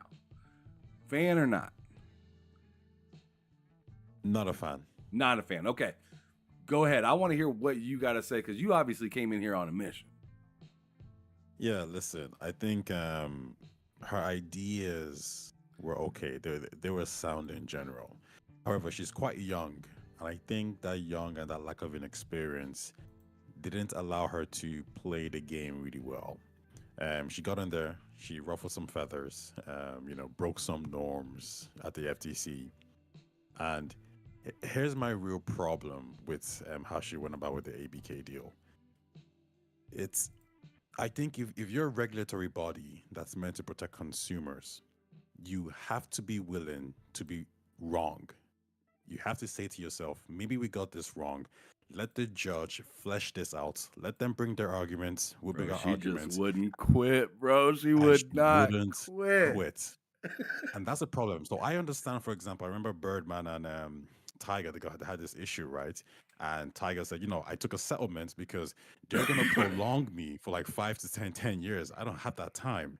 So I just took a deal. If you're the FTC or if you're a regulatory body, the goal is not to try to push your opponents to leave. You want this to go to court. You want to kind of come to a compromise or something, and they just refuse so hard, which made me realize it's not about the consumer, it's about a W. And that Right. is what That's a problem. disgusted me. Yes. Yeah, that's Hated it disgusting. so much. No, I'm happy that you came up and said that. Like, I've heard you speak about her in particular to this specific topic that we're talking about right now, where you just don't really like how she's trying to get a win more than help the people. Exactly.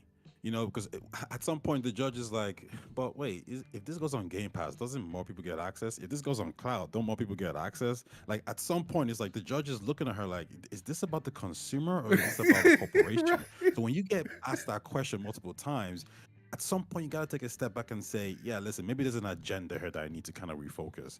And that's the issue. She's weaponized the FTC in a sense, because don't get me wrong, if she blocked this deal, her name would have been in the history books. You know, Oh, for 70 sure. She billion. stopped Microsoft. That would have been the headline, right? Exactly. But the That's what problem, she wanted. but the problem that you're highlighting, and you're highlighting this with like the biggest point marker, right? Like this is a heavy highlight right here. Like, yo, your job is to make things better for the consumer. What you're doing is arguing for the company. Yes. Yes. And Terrible it stuff. didn't Don't make understand how. any sense. And Taye Like- doesn't even live in America. But he's sitting Yeah, here telling us like, yo, I'm on the outside looking in, and y'all speaking plain English, and I can understand it, and it doesn't make sense. I'm telling you, I'm reading the transcripts, and all I could think was, this is terrible. This is a joke. Like, you know, they have no case here. There is nothing that they're arguing that actually makes any sense. And then even the coordination with the CMA as well. So I'm thinking, you guys are not trying to actually get to the right answers. Your only goal is to pressure Microsoft enough that they just fall back. It doesn't matter if it's good for the consumer. Let's just pressure them enough so they'll fall back. And, you know, obviously we saw what happened when the judge passed her, when George Corley passed her decision. Then the CMA then calls Microsoft and says, okay, you know what, let's make a deal. What do you mean, let's make a deal? Why is the CMA acting predicated on what happens at the FTC? This is a joke. This is some kind of weird collusion to me. So those two bodies, they really, I don't know, I got so irritated with both of them because they've completely missed the point of their mission, which is to protect the consumer and ensure that the consumers get the best possible deal. And this is why they, Lena Khan's case was, at least with the CMA, they actually got some kind of concessions. But Lena Khan basically went into this saying, I don't care about concessions. I don't care about pros for the consumer. Either this deal gets blocked or it goes through without any intervention from the consumer. And yeah, that was terrible stuff. That's why in the US, they you guys got nothing, basically. Don't get me wrong, the CMA messed up too as well. I think their deal was a bit of a hindrance to the consumer. But at Big least time. they could argue like they at least got something on like the FTC. Right. They more or less wanted to. I mean, don't get me wrong. They kind of wanted to do the same thing that the FTC wanted to do, but they at least gave reason. And when they looked like they were taking the L, they made it make sense, kind of. They kind of like because it still felt like a big waste of time, right? It still did. 100%. But 100%. But they remedied it to a point where it at least didn't look terrible for them by the time it was said and done. It didn't look good for the CMA, but like the whole coalition as a whole stomped it out and said, "Hey, sorry for these idiots. We got this." you know what I'm saying? Like the people above the CMA had to step in and be like, "Yo, sorry for my boys. They're stupid. We got you guys. Yeah, Here's all that we really want, and you guys are fine." Yeah, the CMA's problem, like even though on paper it looks good, like on the face of it, but when you really go deep into it, I think their decision is also problematic as well. I think it's actually worse.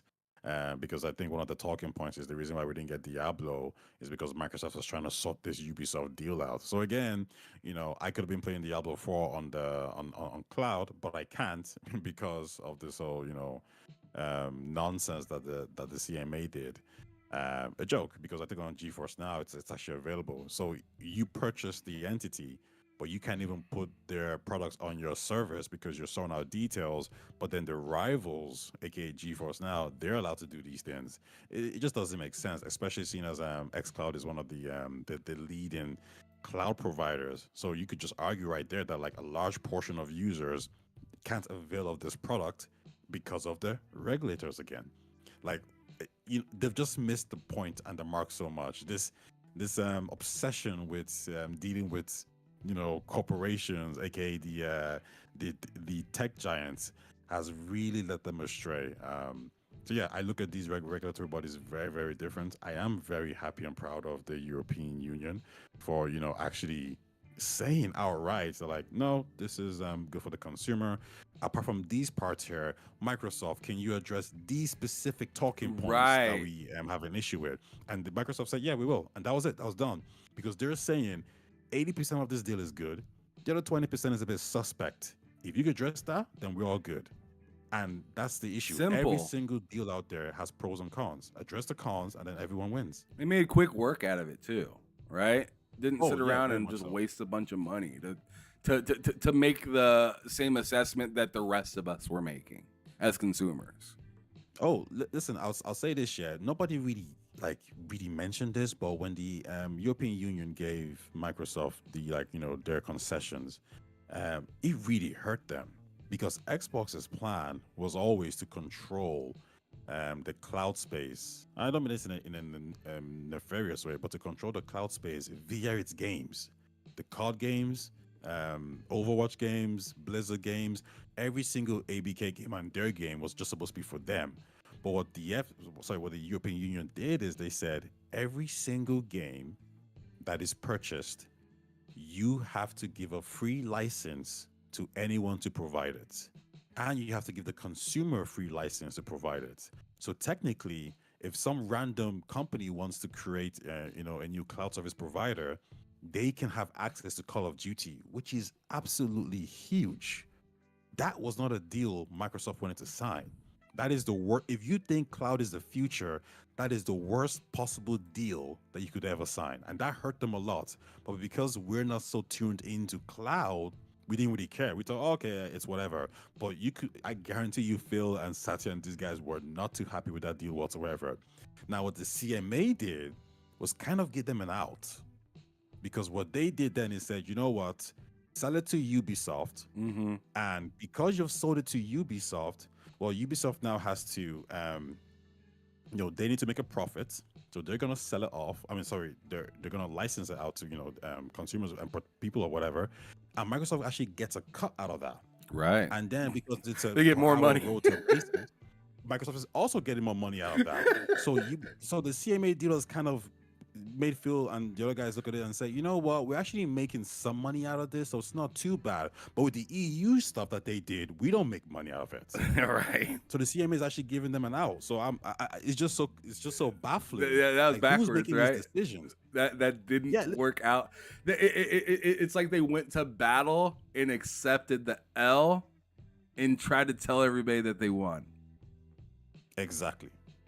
And who suffered are the consumers, because if you're in the UK, and you want to play Call of Duty, well, because Ubisoft wants to make a profit, they're going to charge you extra, number one, and because obviously Microsoft is charging Ubisoft, they're going to charge you extra as well, and then because it's per hour usage, you're going to get charged extra as well. Like there's all these extra layers that they've created with different parties involved, and they didn't have to do that. That is going to lead to cost rising. They didn't have to do that. You don't have to do it at all, because if we went straight to Microsoft to get it, it's cheaper. Yeah, but in my opinion, they created an even further consumer problem. Yes. Because now you just made something have another middleman, when the point is, for a lot of these consumer things, a lot of these, court cases are about people being unnecessary middlemen. Mm-hmm. And this Exactly. told them to provide unnecessary middlemen. It doesn't make any sense. Exactly.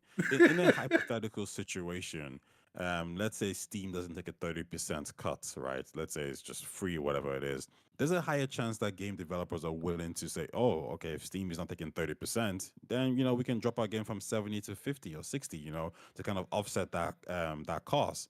The more middlemen you have, the more cost increases. Doesn't make sense. It doesn't, man. I got a question for you, though. Fire away. Seeing that we had all these regulations and crazy stuff going on, I know that we make fun of Xbox a lot, and I'm sure somebody I'm sorry, I got a little bit of a cold. You good. I'm sure somebody out there listening to this right now and thinking, man, Ty sounds like an Xbox apologist. I'm gonna tell you guys right now, I'm gonna speak for you real quick, Ty. I'm gonna tell you guys right now, he is not that. I have to tell Ty why I think Xbox is still good enough for me. He is ready to move on. He's ready to move past it. He's just like, I don't like. Ty is essentially saying, I don't like seeing fuck shit. And this was fuck shit. And it was not 100%. good for consumers whatsoever. And if it's not good for consumers, and it's not good for, whether it's good for Xbox, PlayStation or not, if it's not good for the gamer at the end of the day, it's not good. We don't want to see exactly. it. So, I mean, although me and Ty think differently about what we find valuable, at the end of the day, we're still both gamers, and we didn't like this shit. This was stupid. Yeah. This was crazy. This was insane. But my question to you, Ty, is, do you feel that seeing that all this stuff that went down with the FTC, the EU, the CMA, and all these other governments, Brazil was in the midst of it, Japan, everybody thought Japan was going to say hell no, and they were so quick to say hell yeah, like it was nuts, right? I'm wondering, throughout the midst of all this stuff and Xbox having to play ball and share stuff that they didn't maybe expect to share, and then maybe get some dubs that they didn't expect to get, do you think that some of this, albeit Xbox is trying to expand and be on more people's platforms, but do you think some of this felt like they were forced to a little bit with this decision within the CMA and all this regulation stuff, that they were just like, you know what, we keep trying to fight and be the big guy up top, but nobody wants to see us, so we'll just kind of spread out? As in, so this could have led to them being more multi-platform. Is that what you mean? Yes. Do you think this deal kind of forced them into thinking that they needed to be more multi-platform, or do you think that this was kind of the plan all along? I think the plan was this was going to happen, in the years coming, but the ABK deal definitely forced them along. So you think it accelerated it? It accelerated it. And I think the main thing here would be, at some point, when you're looking to buy ABK, and the seniors at Microsoft have to sign off on it, the first questions they're asking is, because they don't know anything about gaming, but they're thinking, we're about to spend 70 billion on this entity, like an entity that costs probably more than Nintendo to purchase or whatever, right? And the first question is, how did ABK get so big and so valuable? Why, how did they cost so much? We're shocked because Nintendo don't cost this much. And then when you're doing the review, the CEOs or whatever, the senior execs are looking at it, and the answer is multi-platform. It's Call of Duty everywhere. It's Diablo everywhere. It's live service games. It's all these things. Yeah, And that's the why next question Nintendo's so tight with their money and their funds and everything. Mhm. They're very successful, but their overhead is very small. But they also don't Exactly. spread out, so they don't need to have such high overhead. Exactly. All these things are playing into these executive decisions. And at some point, it becomes quite clear it's okay, but why are we doing it this way then? If ABK got rich doing it this way, Why are we not emulating that formula? Why are we sticking to this formula that hasn't gone us to this position? You know, Taya, you're that nailing it. They're becomes really like, hard. Taya, you're nailing it because they're saying, why is this one company, Activision, hitting closer to 1 billion players quicker than a whole ass platform? Exactly. That's a great And it assessment becomes right there. really, really hard for Phil, Sarah, and Mabudi to justify how this way of doing it, the Xbox traditional way, is better than the ABK way of doing things. And that's what we're starting to see now. They're starting to spread out more. Because even the idea, somebody probably asked them, "Hey, are we going to make Call of Duty an exclusive game?" And they ran the numbers, and it clearly didn't make sense. And when they got to that conclusion, it doesn't make sense. The next question is, okay, but why does it make sense for all our other games? And you can't Yeah, answer that and, question. and that's when Satya Nadella looked just like Will Smith at the camera and said, "Cha-ching!" Exactly. And in the future, they're thinking to themselves a very Right. simple thing: if we go down the ABK route right now, Oh if we shit! if we go multi-platform right now, we're gonna become the biggest publisher in the world. We have the Xbox studios, we have ABK games, we have a foundation with live service games, we have a foundation with single player games, co-op games, multiplayer games. Like we have everything. We have the chance to dominate. We can be Nintendo's Yeah, biggest Fuzzy publisher said right mobile now. games as And well. mobile games as well. We have every foundation and corporate, and Sony said it themselves. Sony literally said in the leaked documents, the leaked Insomniac documents, that like Xbox is in a great position from a foundational point of view. They have all these pillars that we do not have. And again, if you're an exec and you're looking at that, the next question is, we're probably gonna make more money if we go multi-platform. So why are we sticking to this formula? It's not about, can we make money this way or that way? It's which way makes us the most money. And I think that's what they're doing. Let me ask you this, because this is like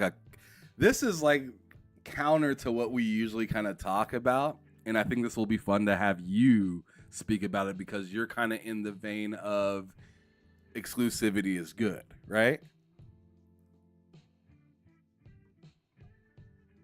Yeah, for sure. Okay.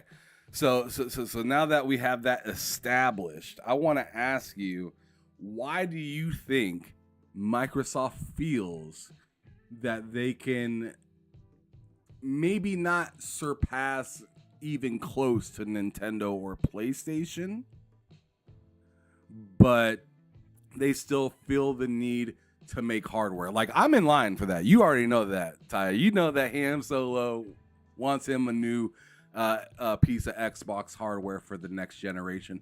What I want you to do is to tell me why they think it's necessary, maybe not just for now, but even going into the future, to have their own hardware. Yeah, I think the main reason why we're seeing that is, we're going to see them make hardware, is because it doesn't really make sense to abandon that audience now. Regardless of the Xbox Series X and S not selling or surpassing the Xbox One, what we do know is it sold 30 million consoles, which is still something. Now, if it was 30 million consoles back in the days, back in the GameCube era days, that would be considered a flop. However, because you can extract more money from each player than you could now than before, so with DLCs, microtransactions, Yeah, you don't even et need a cetera. console to extract money out of gamers now.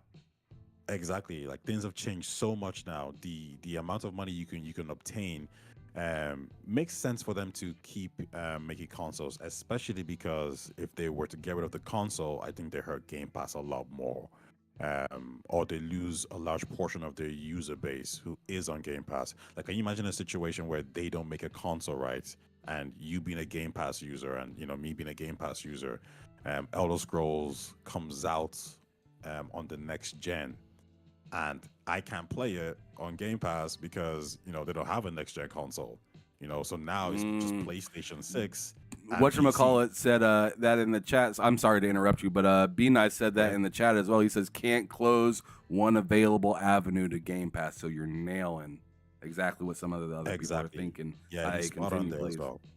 What I predict will happen is they are in a position of, we're gonna make a new console, we're gonna open things up, the PC console version, and because the what's it called, OEM, they're giving different manufacturers the ability to use their software.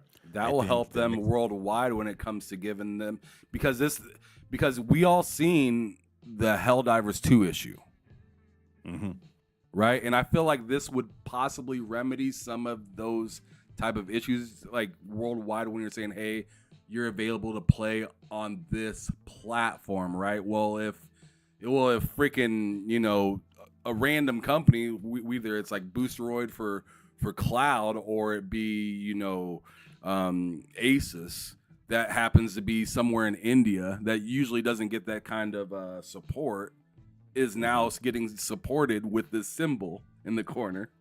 They can now get that game over there. Is that what you're kind of saying, Ty? Oh, like, yeah, like I think this is gonna make things easier for them to, say, you know what, we're gonna make this console so the manufacturers such as Samsung, whoever, Panasonic, whoever wants to get involved, can see how we're doing it, and then they can use that blueprint to start making, PC, Xbox like consoles for us. But here's the thing about this even idea. The reason why I think it's so good, and it probably should have happened this generation, is if Samsung is huge in Korea, like that's what they rock with a lot. Like that's Yeah, the man. brand, and they have a lot of close ties to the government. Is LG You can Korea get as well? LG's Korea as well. That's what I thought.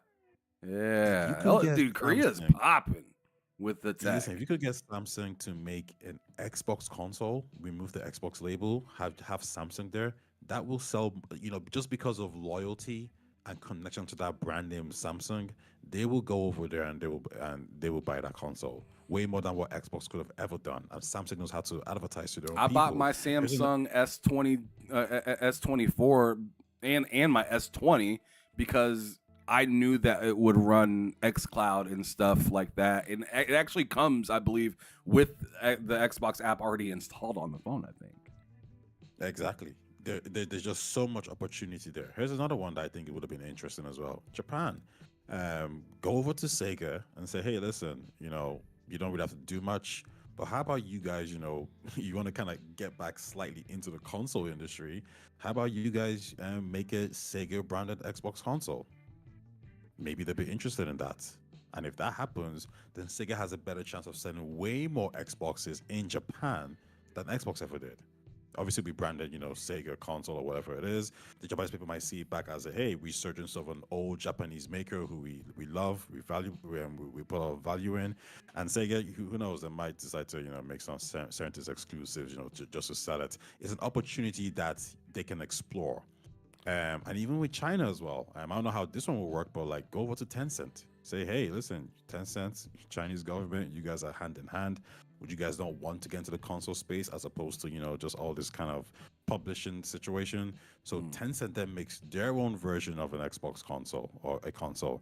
And then maybe that blows up in China because, it's brand loyalty. It's, it's our people, Right. et cetera. It's all sorts of There's a lot of loyalty. opportunity here.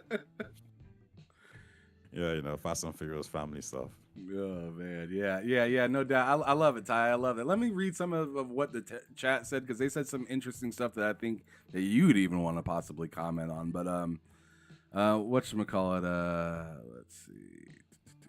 Where do I just want to see a good spot to start. Okay, Black Z, or see, there goes my fucking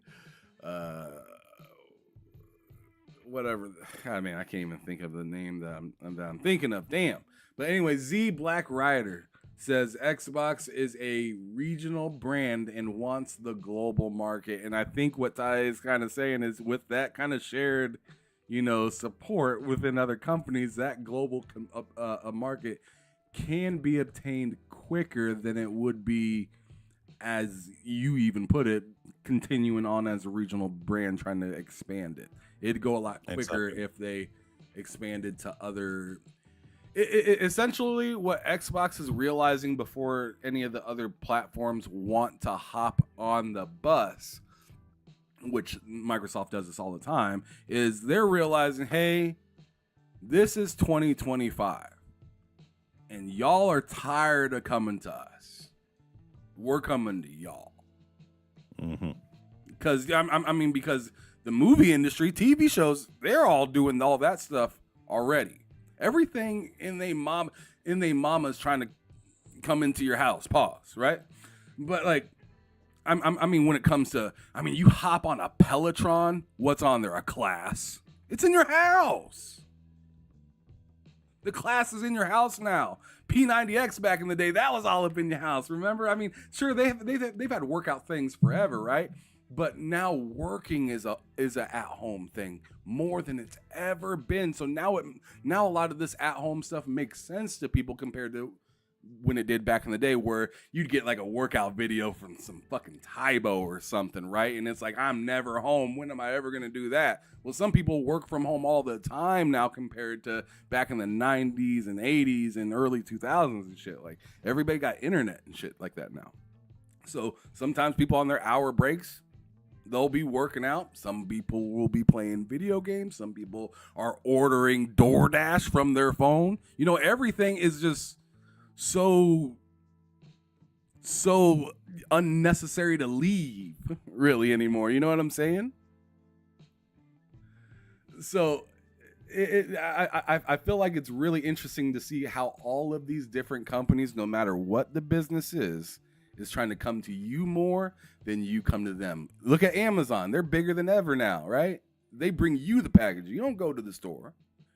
So a lot of people don't even get their groceries anymore. That's such a really good point, because like Netflix is Netflix because, you know, they didn't make some box and say you have to purchase this box to, you know, to access our content. They came to you. And that Amazon analogy is perfect. I use Amazon a lot. It's a daily thing. You know, my family uses it all, and we ain't going to the shop. We just order, and that's it. I say you don't want to hit the corner store. And the company that can come to you is going to be the one that you're going to gravitate towards, because they're just making your life so much easier. Yeah, it's interesting to see. Like, it's not just any particular business. It's like all businesses are trying to figure out, how do we come to you? I mean, even your favorite fast food restaurant is using DoorDash as a third party to say, hey, we're just around the corner, buddy, when really they're on the other side of town. Rachel said something. I think you might get it. And actually, you know what? Just go ahead with the comments. No, please go ahead and read it, so I can keep my place. Cool. He says, 1 year since ABK, yet Microsoft haven't released anything mobile related. Let's be honest, Xbox doesn't give a crap about King. They wanted call to increase the price of Game Pass. I don't know if you mean increase the price of Game Pass or increase the amount of users that will go on Game Pass, but I would guarantee that they care very much about the mobile front. There's a few reasons why we're not really seeing much right now. I'd say they probably care about that part the most. It's probably one of the least developed parts of their plan. Exactly. ABK has King, and King is, you know, they're known for like one thing, which is Candy Crush, right? Bethesda has, you know, some of the Fallout games, such as Fallout Shelter, and I think they released the Elder Scrolls Swords or something, or whatever it's called. Xbox wants to make a lot of mobile games, and I think the initial plan was to make them for their own store, but they still want to make mobile games. The reason why they're taking their time is the same reason why Sony has failed when it comes to its live service approach. You can't just tell these studios to go ahead and make mobile games, because if they don't know how to do it, they will flop tremendously. Nintendo learned this the hard way as well when they released Mario Run on the mobile storefront. It didn't sell well. It didn't do well at all. It completely messed up the expectations. Nintendo then had to take a different approach, and, you know, they went to go talk to some people who make mobile games. Then they released Fire Emblem Heroes on the mobile phone store, and it blew up. It gave them exactly what they wanted. So you need to make mobile phone games that match that user base. So you can't tell Bethesda, you can't tell, Infinity Ward just to make these games. You need to kind of have the right people in place. Sony didn't have the right people in place, it seems. That's why we have this God of War game that flopped. That's why we're having all these other canceled live service games. So it's going to take time to see it, but they're definitely planning something. And I know we saw in a recent report that some members of King actually moved over with some other guys in the other studios to create a new studio to make smaller AA kind of games. These AA games might be like a similar, let's say, Genshin kind of impact game where it's it's not too crazy big budget like Call of Duty, but it can probably run on mobile phones and also Xbox, etc., etc. Okay. Kind of like Genshin Impact. So I'm just pointing out that like I think they really do care about mobile phone games. It's just we haven't seen it yet, and it makes sense because they're trying to take their time to make sure they get it right.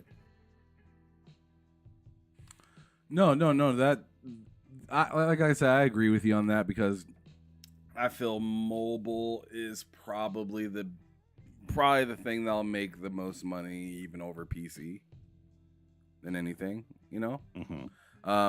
Just because it's in everybody's hand, it's right in front of everybody. A lot of people are watching the show right now with the said thing that we're talking about playing games on.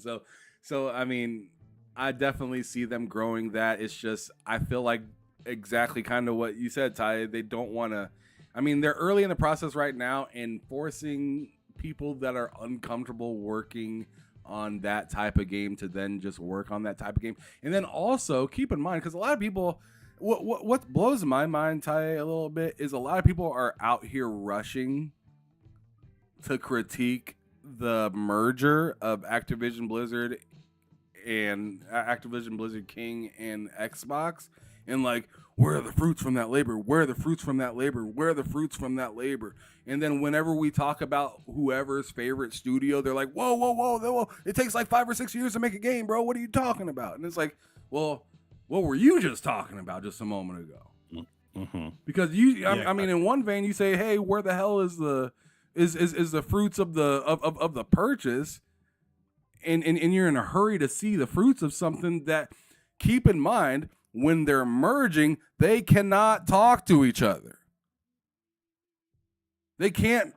They can have these ideas and aspirations beforehand, but they can't like have specific things already done before the deal even happens. Mm-hmm. Isn't there some sort of legal issue with doing that?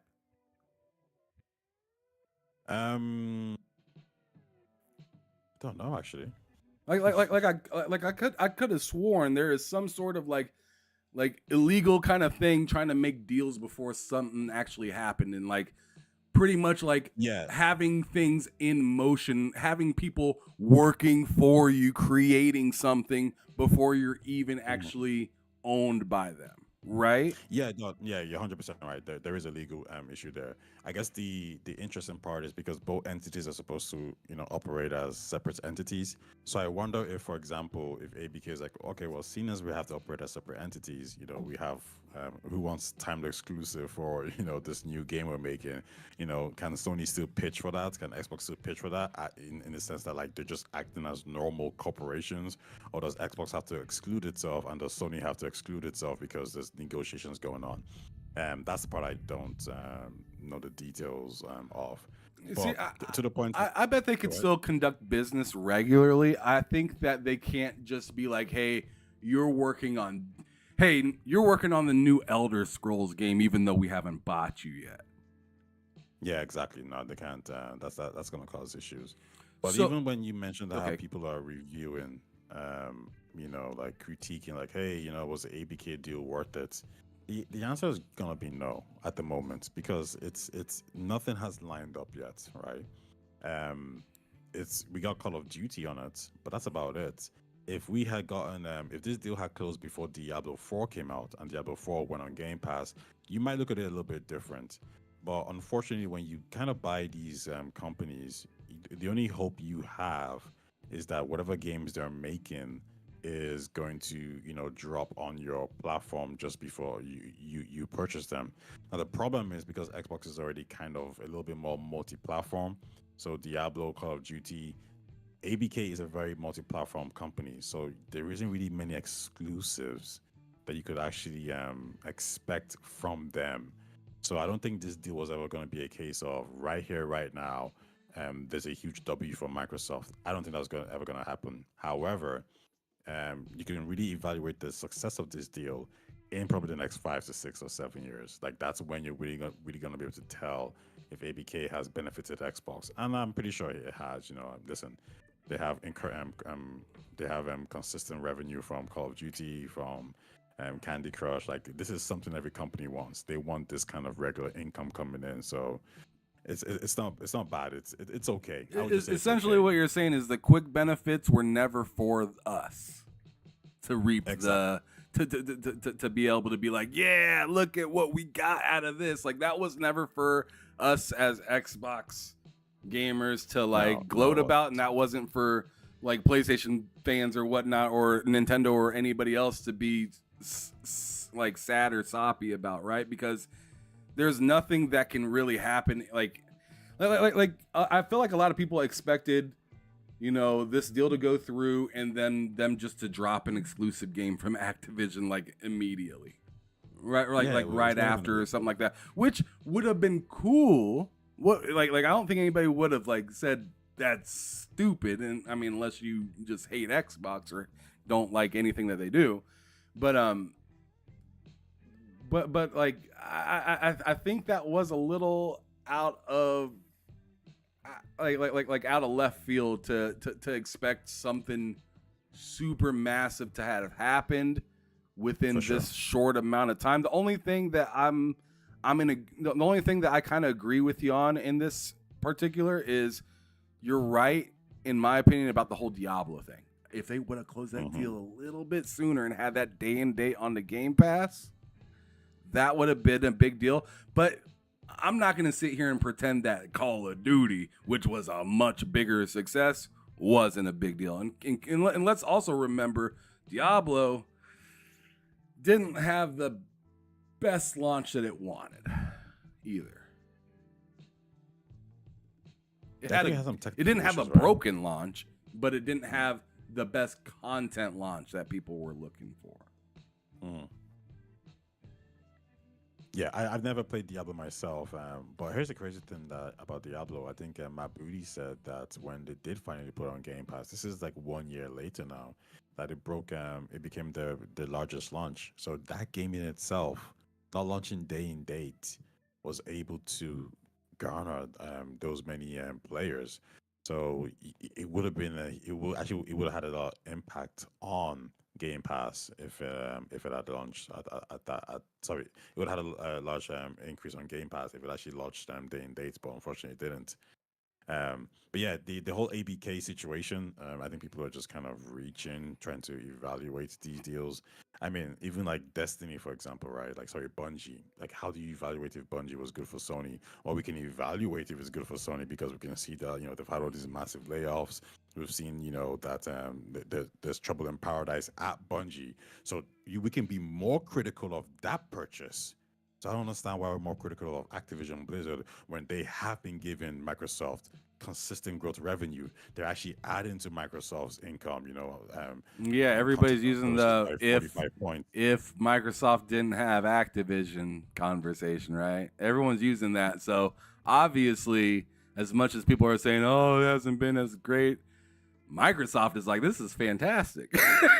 It is, because if they didn't have ABK, they would have grown like barely anything, and that would have like 2% for the shareholder. Exactly, it would have looked really bad for everybody. So I'm who knows, man. Phil might be out of the job if that had happened, but because ABK is there, Xbox bro. And then think about it: if ABK would have fell through to just the look of the company, like on its own, it would have been pretty grim. Exactly, yeah. It would have been depression all around. So nobody talks about that. If it fell through, what would have it looked like? Nobody wants to talk about that. Exactly, yeah. Would have been bad, for sure. Facts. Well, I hate to cut us short, but my wife and daughter are at home because it's Martin Luther King Day today. Oh, nice. So everybody's at home, and I can hear them walking around the house waiting for me to get the fuck off of here. So we can all kind of hang out as a family, seeing that it's a day off. They're probably wondering why I didn't take a day off as well. But hey, hey, I'm only doing this for a You few enjoy hours, what and you I do do. this for y'all. I do this for myself as well, just so I can kind of have some consistency with this YouTube thing, right? So, I get Taye, you. please, you're here right now, and I'm sure you're going to be hopping on with Loke here in the next couple hours Couple hours. or whatnot. But just because I have you here, please let everybody know where they can find you, because I know that you have your own channel that you put your own content to. You also, you'll make these mix up and whatnot, and kind of have these short. You usually have short form content, but sometimes he does podcasts as well. So please announce yourself, let everybody know where they can find you and whatnot, and please always feel welcome to come back here anytime, Monday through Friday, whenever I'm having the show, brother. Yes, and thanks, man. You were talking about Lena Khan. I heard. I was like, I gotta hop in. I gotta express how I feel about this. Yeah, that's what this call-in No, but- show is all about, man. You used it properly. Congratulations. Yeah, man, it was dope. You guys can find me on Taye Talks, TayeTalks. Right now, I'm covering Exodus, the video game by James Olsen. It's not out yet. James Olsen is the one of the former leads at BioWare. He's the guy who was responsible for Neverwinter's Nights, the first Dragon Age game, and I think he also worked on Star Wars as well, Knights of the Old Republic. So he's a pretty old school BioWare individual. And Exodus is a sci-fi game that he's making along with our good friend Drew Kasparian, who was the writer for the previous Mass Effect game, Mass Effect 1 and Mass Effect 2. So there's a lot there. I already made a few videos about it. I just haven't dropped it yet. I want to more or less drop the videos in sequence. So, maybe Monday, Wednesday, Friday. So I'm just trying to like build up that portfolio of content and then drop it, on a weekly basis. But yeah, if you guys are interested in that, come check out the channel. I do have other stuff on Mass Effect and Starfield. So yeah, very sci-fi focused channel on with a tint of RPG. Sorry, with a tint of RPG as well. So maybe sometime in the future I might come for some more RPG content, like maybe Kingdom Deliverance 2 or the Witcher games or Cyberpunk. I want to hear what you have to say about Kingdom Come Deliverance. Yeah, it looks good. I was watching. Did you play the first one? I haven't played the first one. Me neither. That's why I'm in, because I know you're really big into RPGs. So I'd like to hear. Like, I think I'm actually gonna start a playthrough of that, just because I want to know what that game is, because it's a $70 game right there, and that ain't coming to Game Pass. So I want to know what I'm gonna expect in that game, because obviously they're gonna make this one look a lot better than the previous one. Yeah, of course. But I want to know what that story kind of entails, and from what a lot of people say, it's fairly like realistic in a lot of different ways. Yeah, I've seen some of the gameplay, and it does look really, really good. So yeah, there's a chance I'll cover that one as well. Cyberpunk will be one, and Assassin's Creed. I don't know if I'll cover Assassin's Creed, but hey, listen, when it does come out, if I'm having a good time, I might do something on that game too as well. Talk about Yasuke, Naomi, I believe that's how to pronounce the name. But yeah, listen, Taye Talks, TayeTalks. Enjoy your Martin Luther King Day to all the United States dudes in the chat, and to you too, Ham. Yeah, absolutely. Before you go, I'm going ahead and put your link in the chat. Just so, because I have a couple people that asked about it. Cool. And I just want to make sure that I get it in here. Why is it every time I look up your name, I can never find it? Let me see if I can send it in the chat. I don't know if it will let me. Every time. This is like literally like the fourth time I've tried to look up. If you type in Taye Taye Talks Mass Effect and then put Mass Effect after it, it'll probably pop up. Okay, thank you.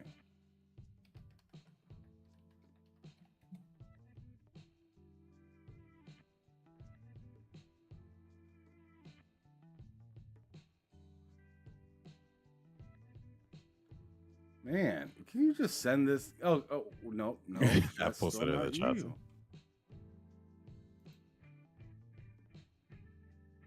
Yeah, I have Taye Talks, Mass Effect, nothing. I sent it to you on Discord. Okay, thank you. All right. So here we go. I put in the link, y'all. Please go over there. Hit that subscribe button for Taye. he joined the show. And keep in mind, you guys, this is a call-in show, so you guys can call in at any time during the show whenever, you see the link in there and you want to come through and, you want to spit your bars like Ty did. He just heard me talking a little bit about Lena Khan, and he was like, yo, bro, I gotta come let y'all know how I really feel. And I like that he did, because he's not somebody that's just like really big into Xbox and only wants Xbox to succeed and yada yada yada. He's just like looking out for the consumer and the gamer. He's like, if you were a fan of Xbox, you had to be livid. And he's like, bro, I'm on your side on that. That is some bullshit. Yeah. Essentially. But anyways, Ty, I put your stuff in the chat. You guys go on ahead and subscribe to him. You'll also see him on the show on this channel later. Possibly, if he has time, he'll pull up to with Loke on Everything Plus Gaming. He'll go over there and talk for a little while about all of this gaming stuff. I'm sure Loke will bring in Lena Khan again, and Ty will talk about some similar stuff. But Ashis will also, he's usually there on Mondays as well. I may pop in for a short little bit or whatnot, but as you guys know, I need to get to my family, because they ain't liking me being in here for too dang long when they got the day off. So anyways, Ty, I appreciate you stopping through, brother. Thank you so much. I will talk to you a little bit later. But to everybody that is here right now still watching, I just wanted to let you guys know that I will be having a guest come through on Thursday. You guys may know this individual. You may not know him. He goes by Indie Game Joe.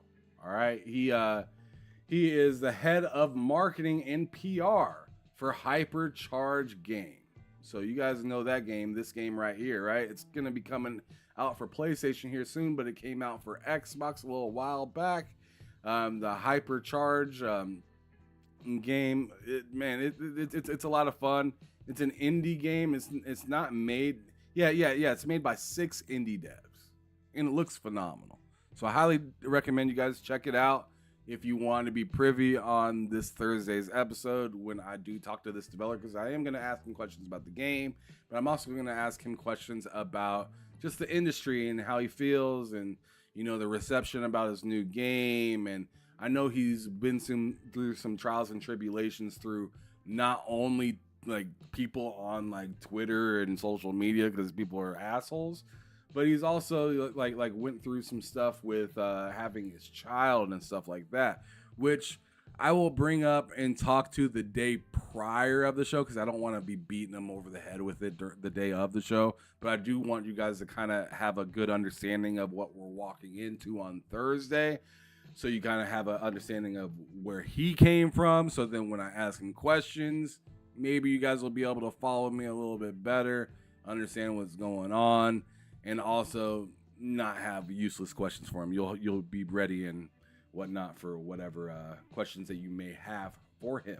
But anyways, I'm gonna get up out of here, you guys. It's been a fantastic episode. We got a lot of people that joined today. A lot of people hit that like button. I love it. I appreciate it. Thanks everybody that slid through. Whether you came through as a new subscriber or you came through being one of the first people to pop up and watch TSWS Gaming, I appreciate you all. Thank you so much. It's your boy Ham Solo signing out from TSWS Gaming, as usual, letting you know to keep it gaming or keep it moving. Peace out, y'all. They said we said, they said we said, they said we said.